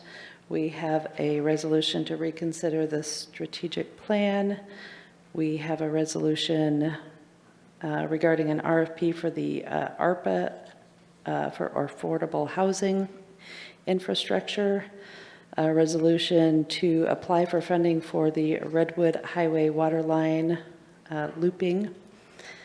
That was a consent calendar item for now. Consent calendar item for a resolution that would establish a PERS site account. A resolution for trail development, really requesting a grant for trail development on Dollar Mountain. A resolution to amend the comprehensive fee schedule, a resolution to change the work order for Caveman Pool, and a motion that would approve the findings of fact for element 11. That's related back to that TSP change that's in the second reading. And then a motion that would acknowledge the monthly investment report. And then appointment, hopefully, of 3 members to the COPA Committee on Public Arts. Then next Monday, our workshop, Monday, March 13th. That's not next week. But the March 13th workshop would have a presentation from the DMO Destination Marketing Organization and a LB project review, and a tour of the on-track building, also known as the Yankee Pot Roast building, for any of you who want to participate. Questions about any of those or changes? Rob? So the tour of the Yankee Pot Roast building, would representative from the Historic Buildings Sites Commission also be invited to that? We can make that happen if you'd like. I would support that. Okay. Okay?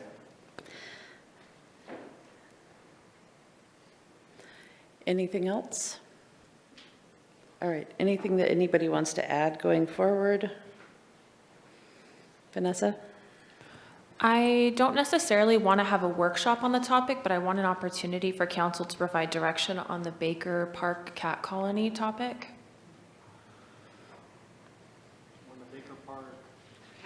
The cat colony discussion at Baker Park.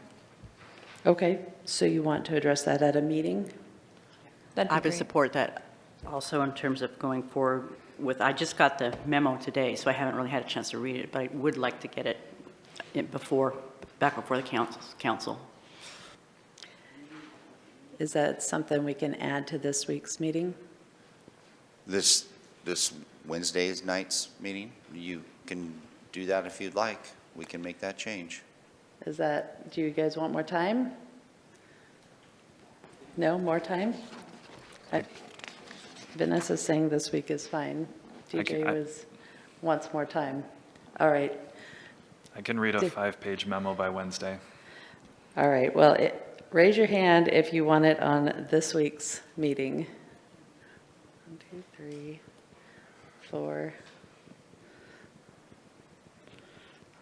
Was that it? Okay, we'll do it this week. Okay, so we'll place that under as a council action item Yep. for this Wednesday night.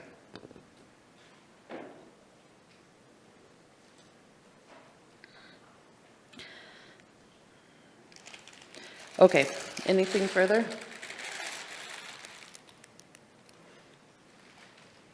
All right, how about a motion to adjourn? I move we adjourn. Seconded by Vanessa. All in favor of adjourning today, say aye. Aye. Any opposed? Okay, we are adjourned. See you on Wednesday evening.